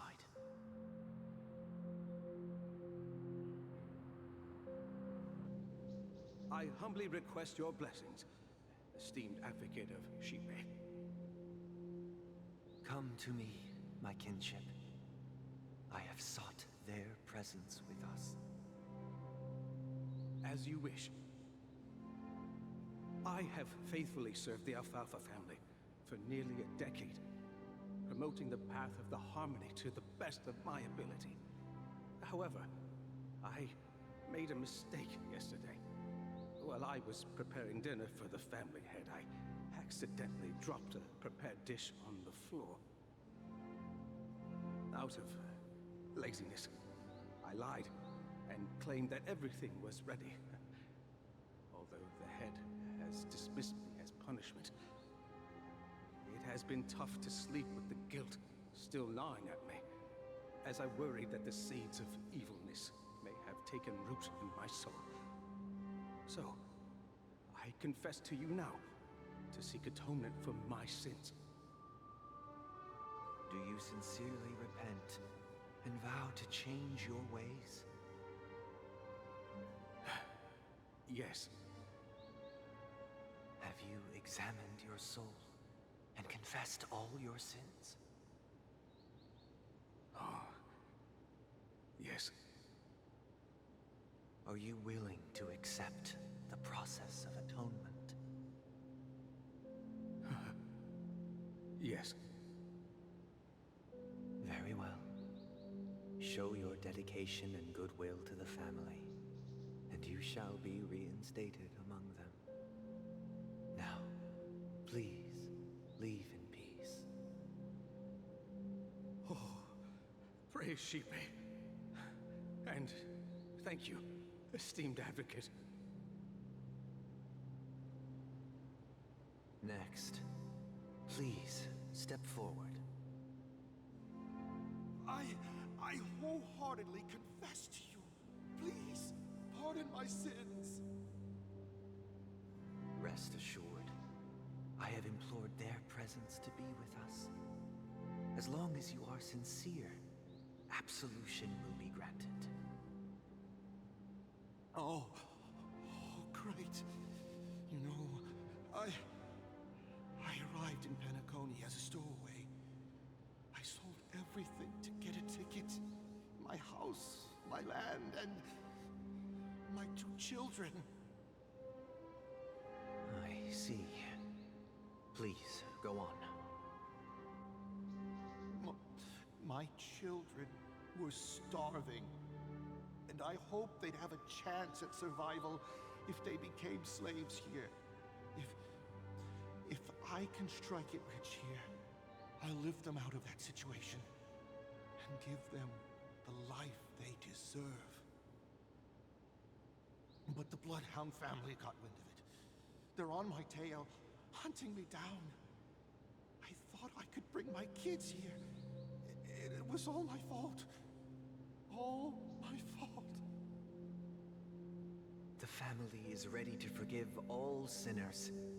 I'll ask the Bloodhound family to cease their pursuit. You don't need to live in fear anymore. Oh, thank you. Thank you. I'll work my hardest to redeem my children and make them part of the family. Praise the harmony! Next, please step forward.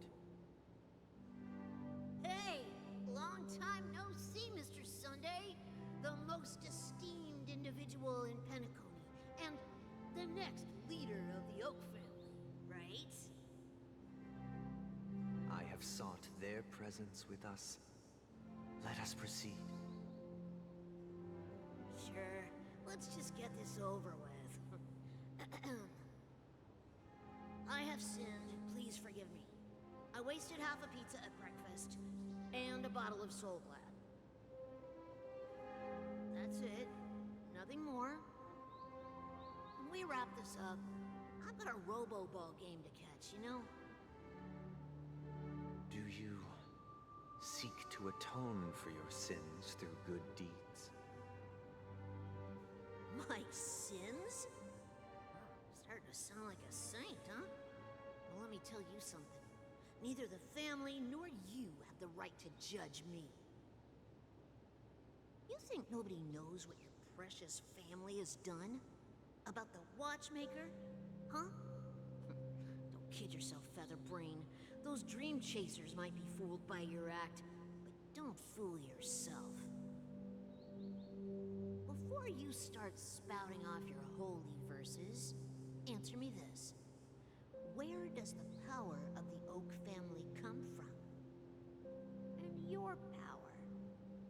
What makes you think you can sit there all high and mighty, looking down on everyone else?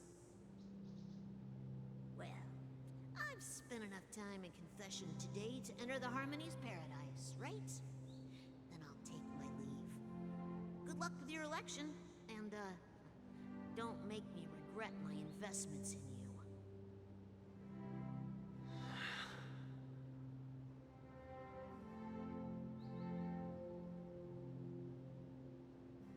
Oh, revered triple-faced soul, hear my doubts.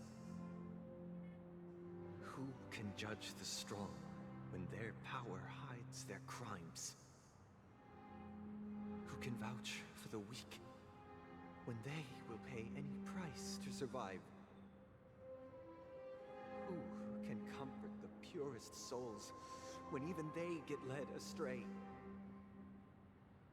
If the strong defending the weak is truly the foundation of paradise, then who is responsible for the suffering and anguish in this wretched world?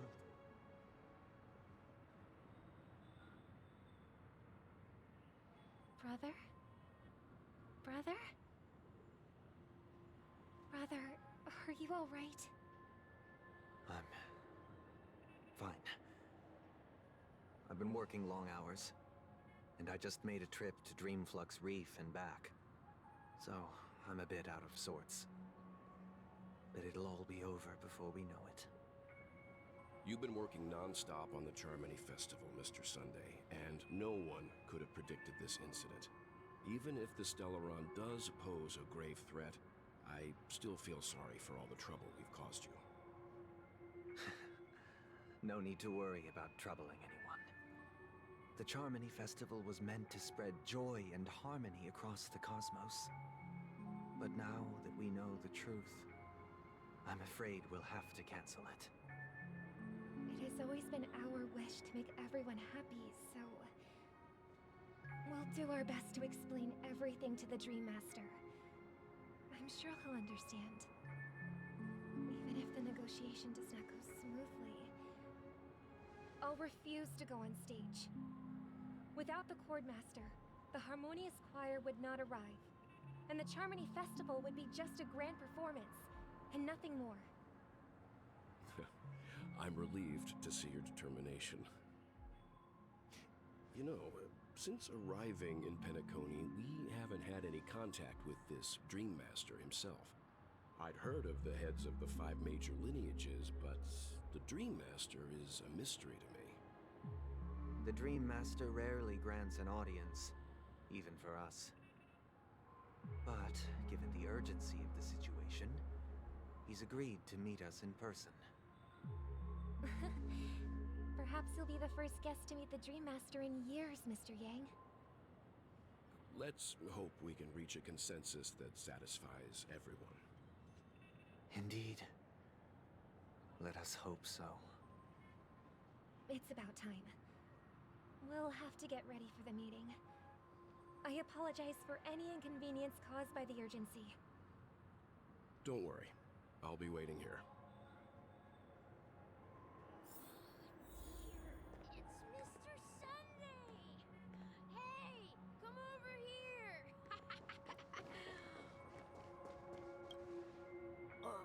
Mr. Sunday. Hey there! Okay, see the moon in the sky? It's about the size of the cap on my Soul Glad bottle. If I just reached out my hand, I could grab the moon, couldn't I? The moon? You mean the Grand Theater? Yeah. Look at me. I've been away from home for too long. I must be missing that moon. But it's no big deal. The Grand Theater here looks much better than the moon back home. It's just magnificent. They told me not to sell everything I had just to come to Penacony. How short-sighted. Selling everything you had? Why would you go to such lengths? Why? Can't you see? Life back home is miserable. It's not really living at all. It's better to be here at Penacony. No pain, no worries about tomorrow, just sweet dreams. You can do whatever you want. That's what I call living. Yeah, now this is the life. Is this truly living? Huh? What did you say, young lady? I didn't quite catch that. Oh, it's nothing, sir. You see, the traffic on Glocks Avenue can be dangerous. How about I ask a Bloodhound family member to escort you to Ideen Park over there, so you can continue enjoying your sweet dream? Oh, yeah, that's a great idea.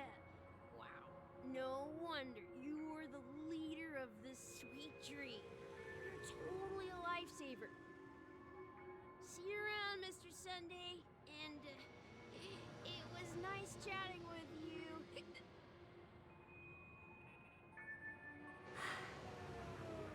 What's up, sister? This is the land of the dreams. But why do they live like this? The man we ran into, he doesn't seem happy at all. Even though sweet dreams are nice, they're just illusions. But for him, they're the only way to survive, even if it means giving up on reality. That's not really living at all. I suppose you have a point. But, in my opinion, that's how most people live their lives. Why do you say that? You think that man is not actually living, but that's not quite accurate. Even without Penacony, people create their own illusions called self-value. People believe they have a predetermined value to fulfill.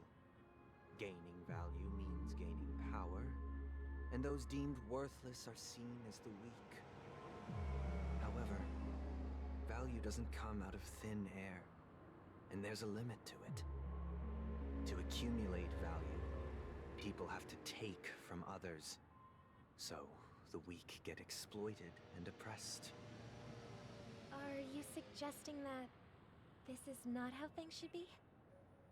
Exactly. But, ironically, people don't think there's anything wrong with it, because they uphold the illusory notion of self-value, and even the weak believe in it. The survival of the fittest. That's where all the tragedies in the world come from. People come to the sweet dream in Penacony to escape from that reality and find solace. No tragedies exist here. Only happiness, although in its nascent form. Isn't that the same paradise we yearn for in our dreams? Perhaps that man is just an exception. Let's not jump to conclusions. We should experience the dreamscape ourselves. Just as I did at Dreamflux Reef. Yes, seeing is believing. I'll accompany you. The Dream Master hasn't shown up yet, so we have some time for a stroll.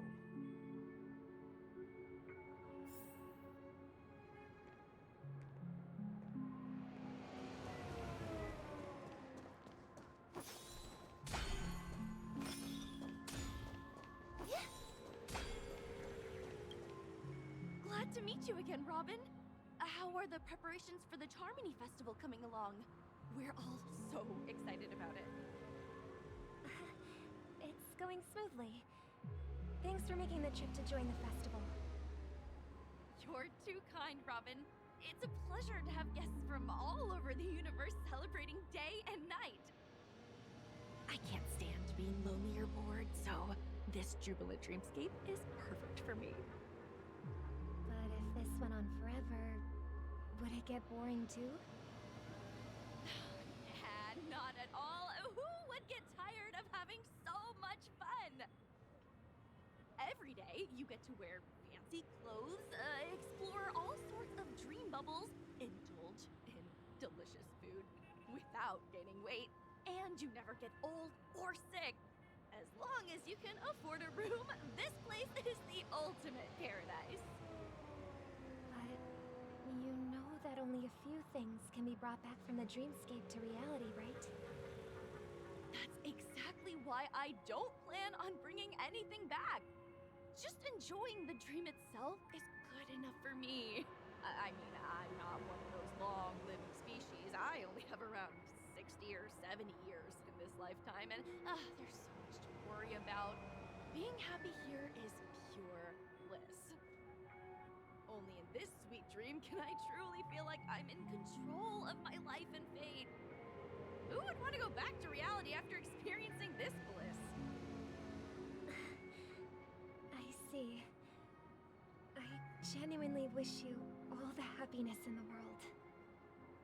And I wish you a fantastic performance, Robin! I'm off to the Blue Hour for the ball. See you later.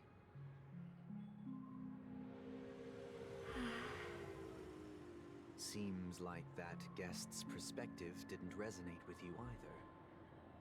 She had a valid point, and I could sense her genuine happiness. It's just that... What you're trying to say is, she thinks she's in control of her life, but in reality, she's just escaping from reality and seeking solace in this sweet dream. Once she steps out of this sanctuary, everything will be lost. Well, she did make mention of being able to afford a room, didn't she?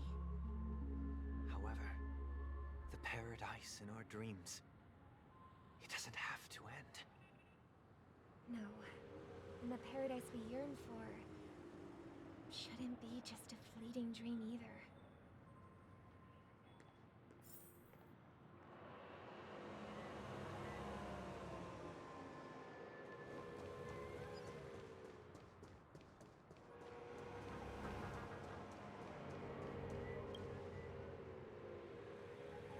The scenery in this dreamscape is truly breathtaking, isn't it? Oh, Robin. Can't believe I'm meeting you in person here. What an honor. You're right. Even though time stands still in this dreamscape, it always feels fresh. I find something new every time. A philosophical mind. I hope I'm not intruding. Oh, not at all. With little time left, I yearn for meaningful conversations, especially with someone as esteemed as you. Do you mind if we chat? It's my pleasure. No need to be formal. Just speak your mind. You said, with little time left. Please, forgive me for being blunt. But is that why you came to Penacony? Yeah. I was part of a war, and while escaping from the Sicosian mothership, I got exposed to some radioactive materials. And then, all my comrades died, and my hometown was wiped out by neutron bombardments. I couldn't bear to live. Everything I knew gone. That's when I heard about a possible solution here, so I came. How heart-wrenching. I hope the family has been able to help you. They have, and I'm truly grateful for that. They provided me with a comfortable room, the most advanced life support devices in the cosmos, and a stellar team of caregivers. My physical body is now in the dream pool, sustained by life support. The me you see here is whole, rational, and no different from any other person. But I can't say the same for the me in the hotel room. My true appearance? I hope you never have to witness it, Robin. So, you'll be living forever in this dreamscape, right? Just being able to live at all is good enough for me.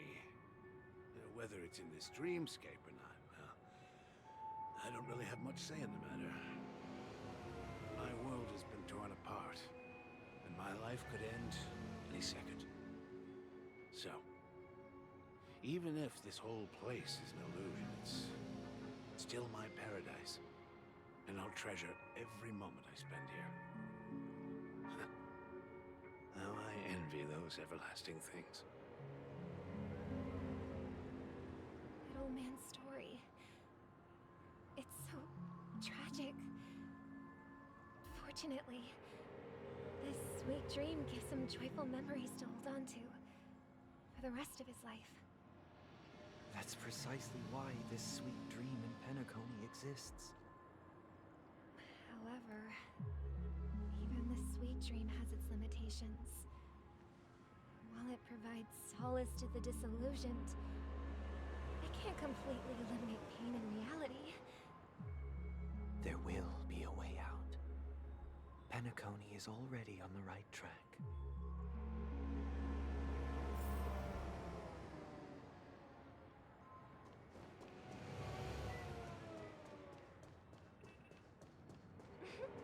Look what we have here. A lovely young lady. Wait, is that me? Brother, what a surprise to see you again. Show yourself. Your trick won't work on us. I've heard that a skilled mass fool received an invitation too.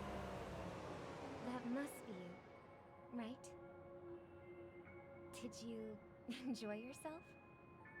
Barely. The people here are way too gullible. A little bait is all it takes for them to bite. And they run away at the slightest hint of danger. In other words, they're naive and cowardly. Now that you've had your fill, it'd be wise to leave before it's too late. The music of the harmony doesn't tolerate discord. What? Now that you have the real Robin, I'm useless? Oh, how disheartening. I've done so much for the family. You should be thanking me, because if it weren't for me cleaning up this mess, Penacony would still be in shambles. Don't you think? That was a personal request from the head of the Iris family, and it has nothing to do with us. Step aside and stop causing trouble for the Charmony Festival. The Charmony Festival? You think you can scare me? You think I've no idea what you're planning? I don't care what you're thinking, Chicken Wing Boy. But I'm pretty sure Lovely Robin won't be appearing on stage. After all, you're well aware of what a sorry state this dreamscape is in under the banner of harmony. Penacony, the land of the dreams. Is this truly the paradise you desire? Stop it. What's the rush, Chicken Wing Boy? Did I get to you? Our paradise is none of your concern, masked fool. Leave now, or the family won't tolerate you anymore. All right. I'll go. But Robin, I suggest you seriously consider this. Do you really believe those living in dreams can escape pain and find true happiness? Well, I've done my part, and now I'm simply waiting for the fireworks to begin. Here, the last two gifts for both of you. And don't lose them. If by some unfortunate chance the Charmony Festival starts against all odds, remember to use them during the show. And it'll be thrilling. Bang! I heard a raven cawing in the distance. It seems the Dream Master will arrive soon.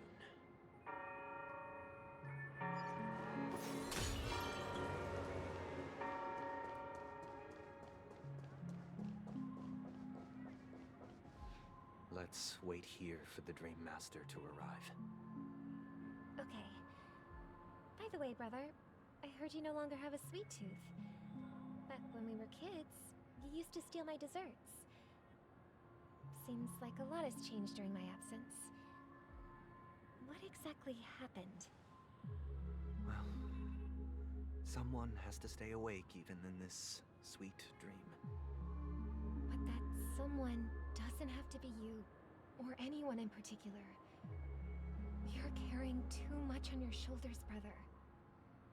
The paradise in our dreams... It shouldn't be like this. Penacony is nothing more than a dream.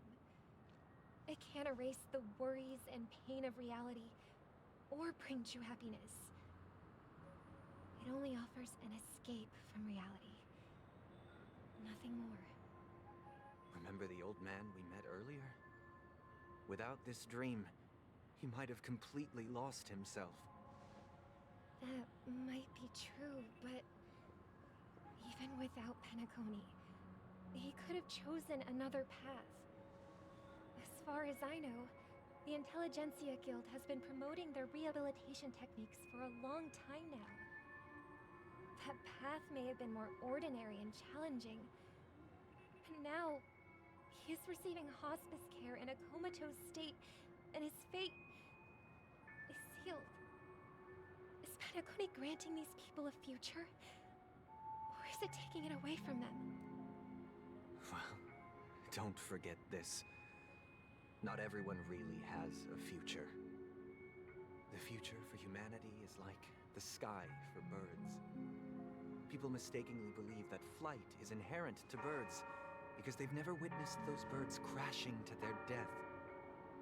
Do you remember how we took in that little Charmony dove when we were young? Yeah. We took care of it. Provided food and water, groomed its feathers.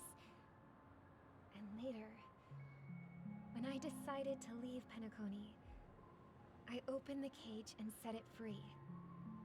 Well, I didn't mention what happened to it in my letters because I didn't want to upset you.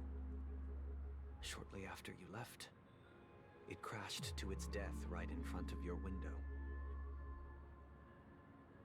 I had surmised as much. I knew you wouldn't have avoided mentioning the bird for no reason. Despite that unfortunate outcome, I still believe it was the right decision. Birds aren't meant to spend their lives in cages. They belong in the sky, even if they can't fly. But here's the thing. If there are birds in this world that can never fly, can we really assert that they belong in the sky? Are you implying that the same goes for humans too? Let's take the Astral Express as an example. The Nameless made tremendous efforts to bridge worlds, gaining fame across the universe.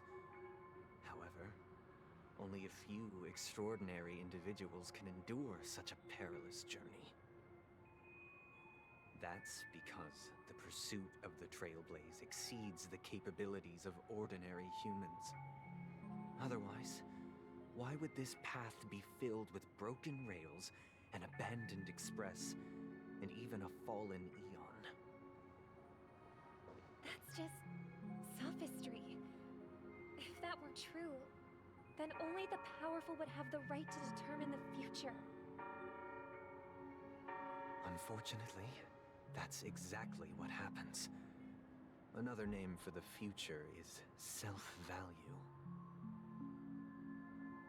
While this world has its fair share of heroes who inspire people and garner admiration for their heroic deeds, the majority of ordinary people will never become heroes in their lifetime. Some are born weak and vulnerable. Some find themselves trapped in unfortunate circumstances. Some fall victim to malice and cowardice. When it comes to survival, everyone is equal.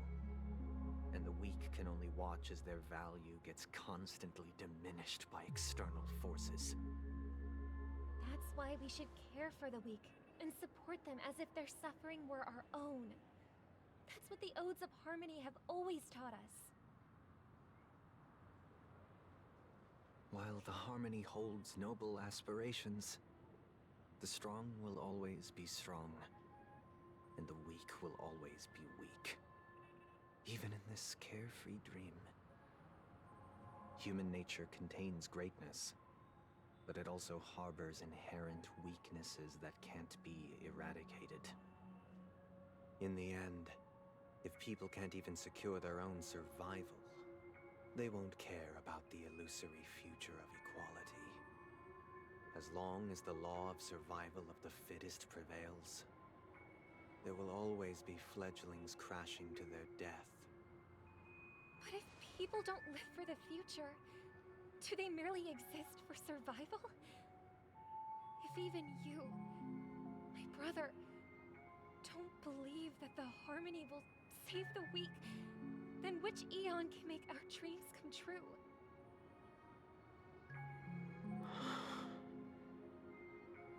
People often forget that when the first bird took flight, the entire world envisioned a future where no more fledglings would ever crash to their death.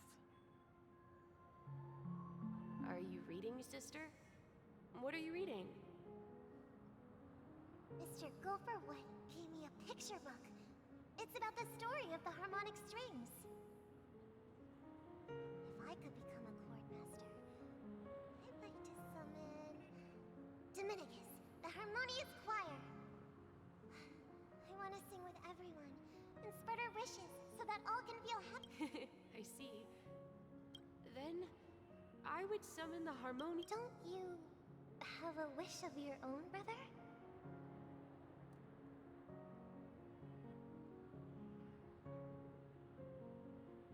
Of course I do. It's just that it includes your wish and everyone else's. I long for a true paradise where everyone can find peace.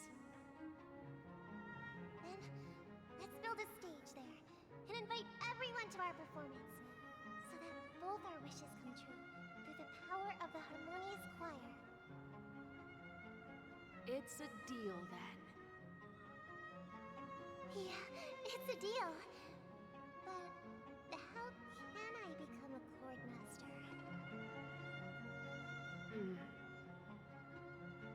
Maybe you will have to become a star first.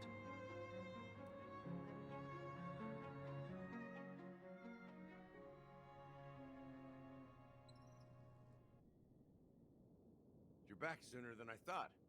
Any results? Yes. And now, it's up to us to forge ahead. Since he's already carried out his last wish, my final mission is complete.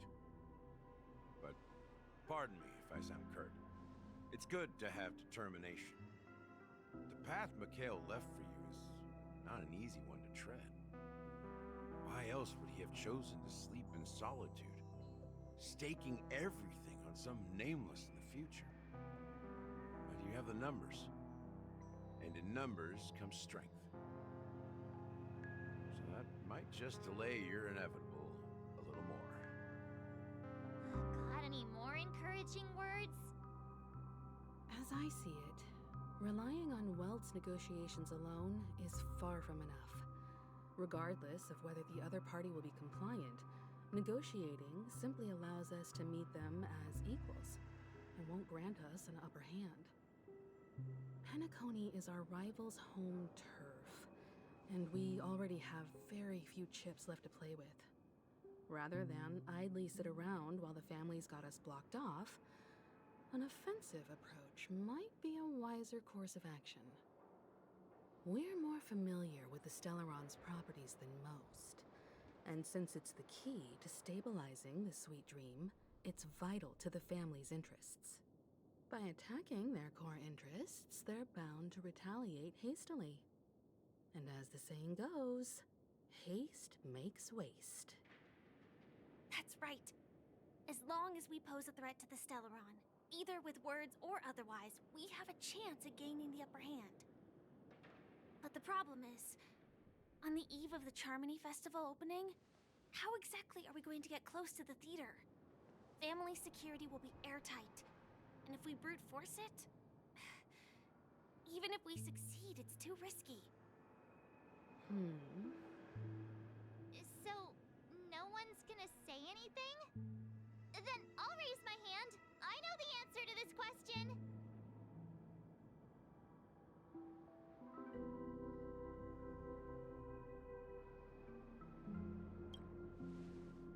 What's that supposed to mean? You'd better believe it. So, I heard that before the Charmony Festival begins, there'll be a pageant to kick off the festival. It's called the Soul Glad TM Festivity Auditions, or something, and it's going to be held in the moment of Scorch Sand. As long as we clinch the top spot, we'll be able to attain the title of Festive Superstar, and be able to personally bask in the graces of Miss Robin. Not that that's important. What's crucial is that we can enter the Grand Theater before the audience arrives. So, how do we go about participating in these festivity auditions? I've already procured special invite tickets from Miss Robin's fan club. To tell you the truth, I had been preparing to join the auditions all along, but now it looks like even if I scrape through, I probably still won't have the chance to shake Miss Robin's hand. So they're still running this thing, huh? It was originally just a publicity stunt, set up by Mikhail to drum up attention. But it looks like it might be worth a shot. We'll follow Marge's plan. Mr. Gallagher, will you be joining us? I'm afraid I won't have the time. As a virtual character, I've already completed my final mission. Whether Penacony can awaken from this dream is all down to you. Should we ever cross paths again? I'd love for you to visit the Express. All right. I'll have to add to that data bank of yours you've got on the Express. And Miss Firefly, we thank you for all your support. We're faced with a formidable enemy. As long as the Astral Express and Stellaron Hunter's objectives are aligned, we're willing to cooperate with you. We've already come this far together. I'd like to join you for the rest of your journey on Penacony. I'm pleased that we can finally fight shoulder to shoulder. I couldn't ask for a better ending. This is also the spirit of the Trailblaze. Now, everyone, let's prepare to move out.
Excuse me, you four. What are you hoping to get out of all this? As the last group of contestants, how confident are you in overcoming all of the challenges? Would you be open to a brief exclusive interview with us? It'll be quick. Your journey is long and fraught with peril, yet under a sky blanketed by banners, you vie for the crown. The sword and rose! Protect the beauty! The beauty, the beauty! Magnificent and majestic! A knight's head is hard as steel. Brotherland's focus is stubborn as a heel. We don't all have to be winners. But if we don't have fun, we'd all be sinners. People are pouring in. Kinda feels like all sorts of baddies are showing up. Let's get in there quickly and enter the competition. Ladies and gentlemen, please make way. Make way. Coming towards us now is one of Penacony's top 10 wealthiest tycoons and the soul-glad business empire's founder, Mr. Aideen. Allow me to introduce myself. I'm the director of Soulglad's factory, Aideen Lee. My four friends, introduce yourselves to the audience across the cosmos. Hello, everybody. I'm Himiko, a nameless from the Astral Express, and these are my companions. Don't you guys need to hide your identities? Hide it anyways. Penacony is plastered with our posters. And because the Astral Express is so well known, the family won't dare to make any rash moves.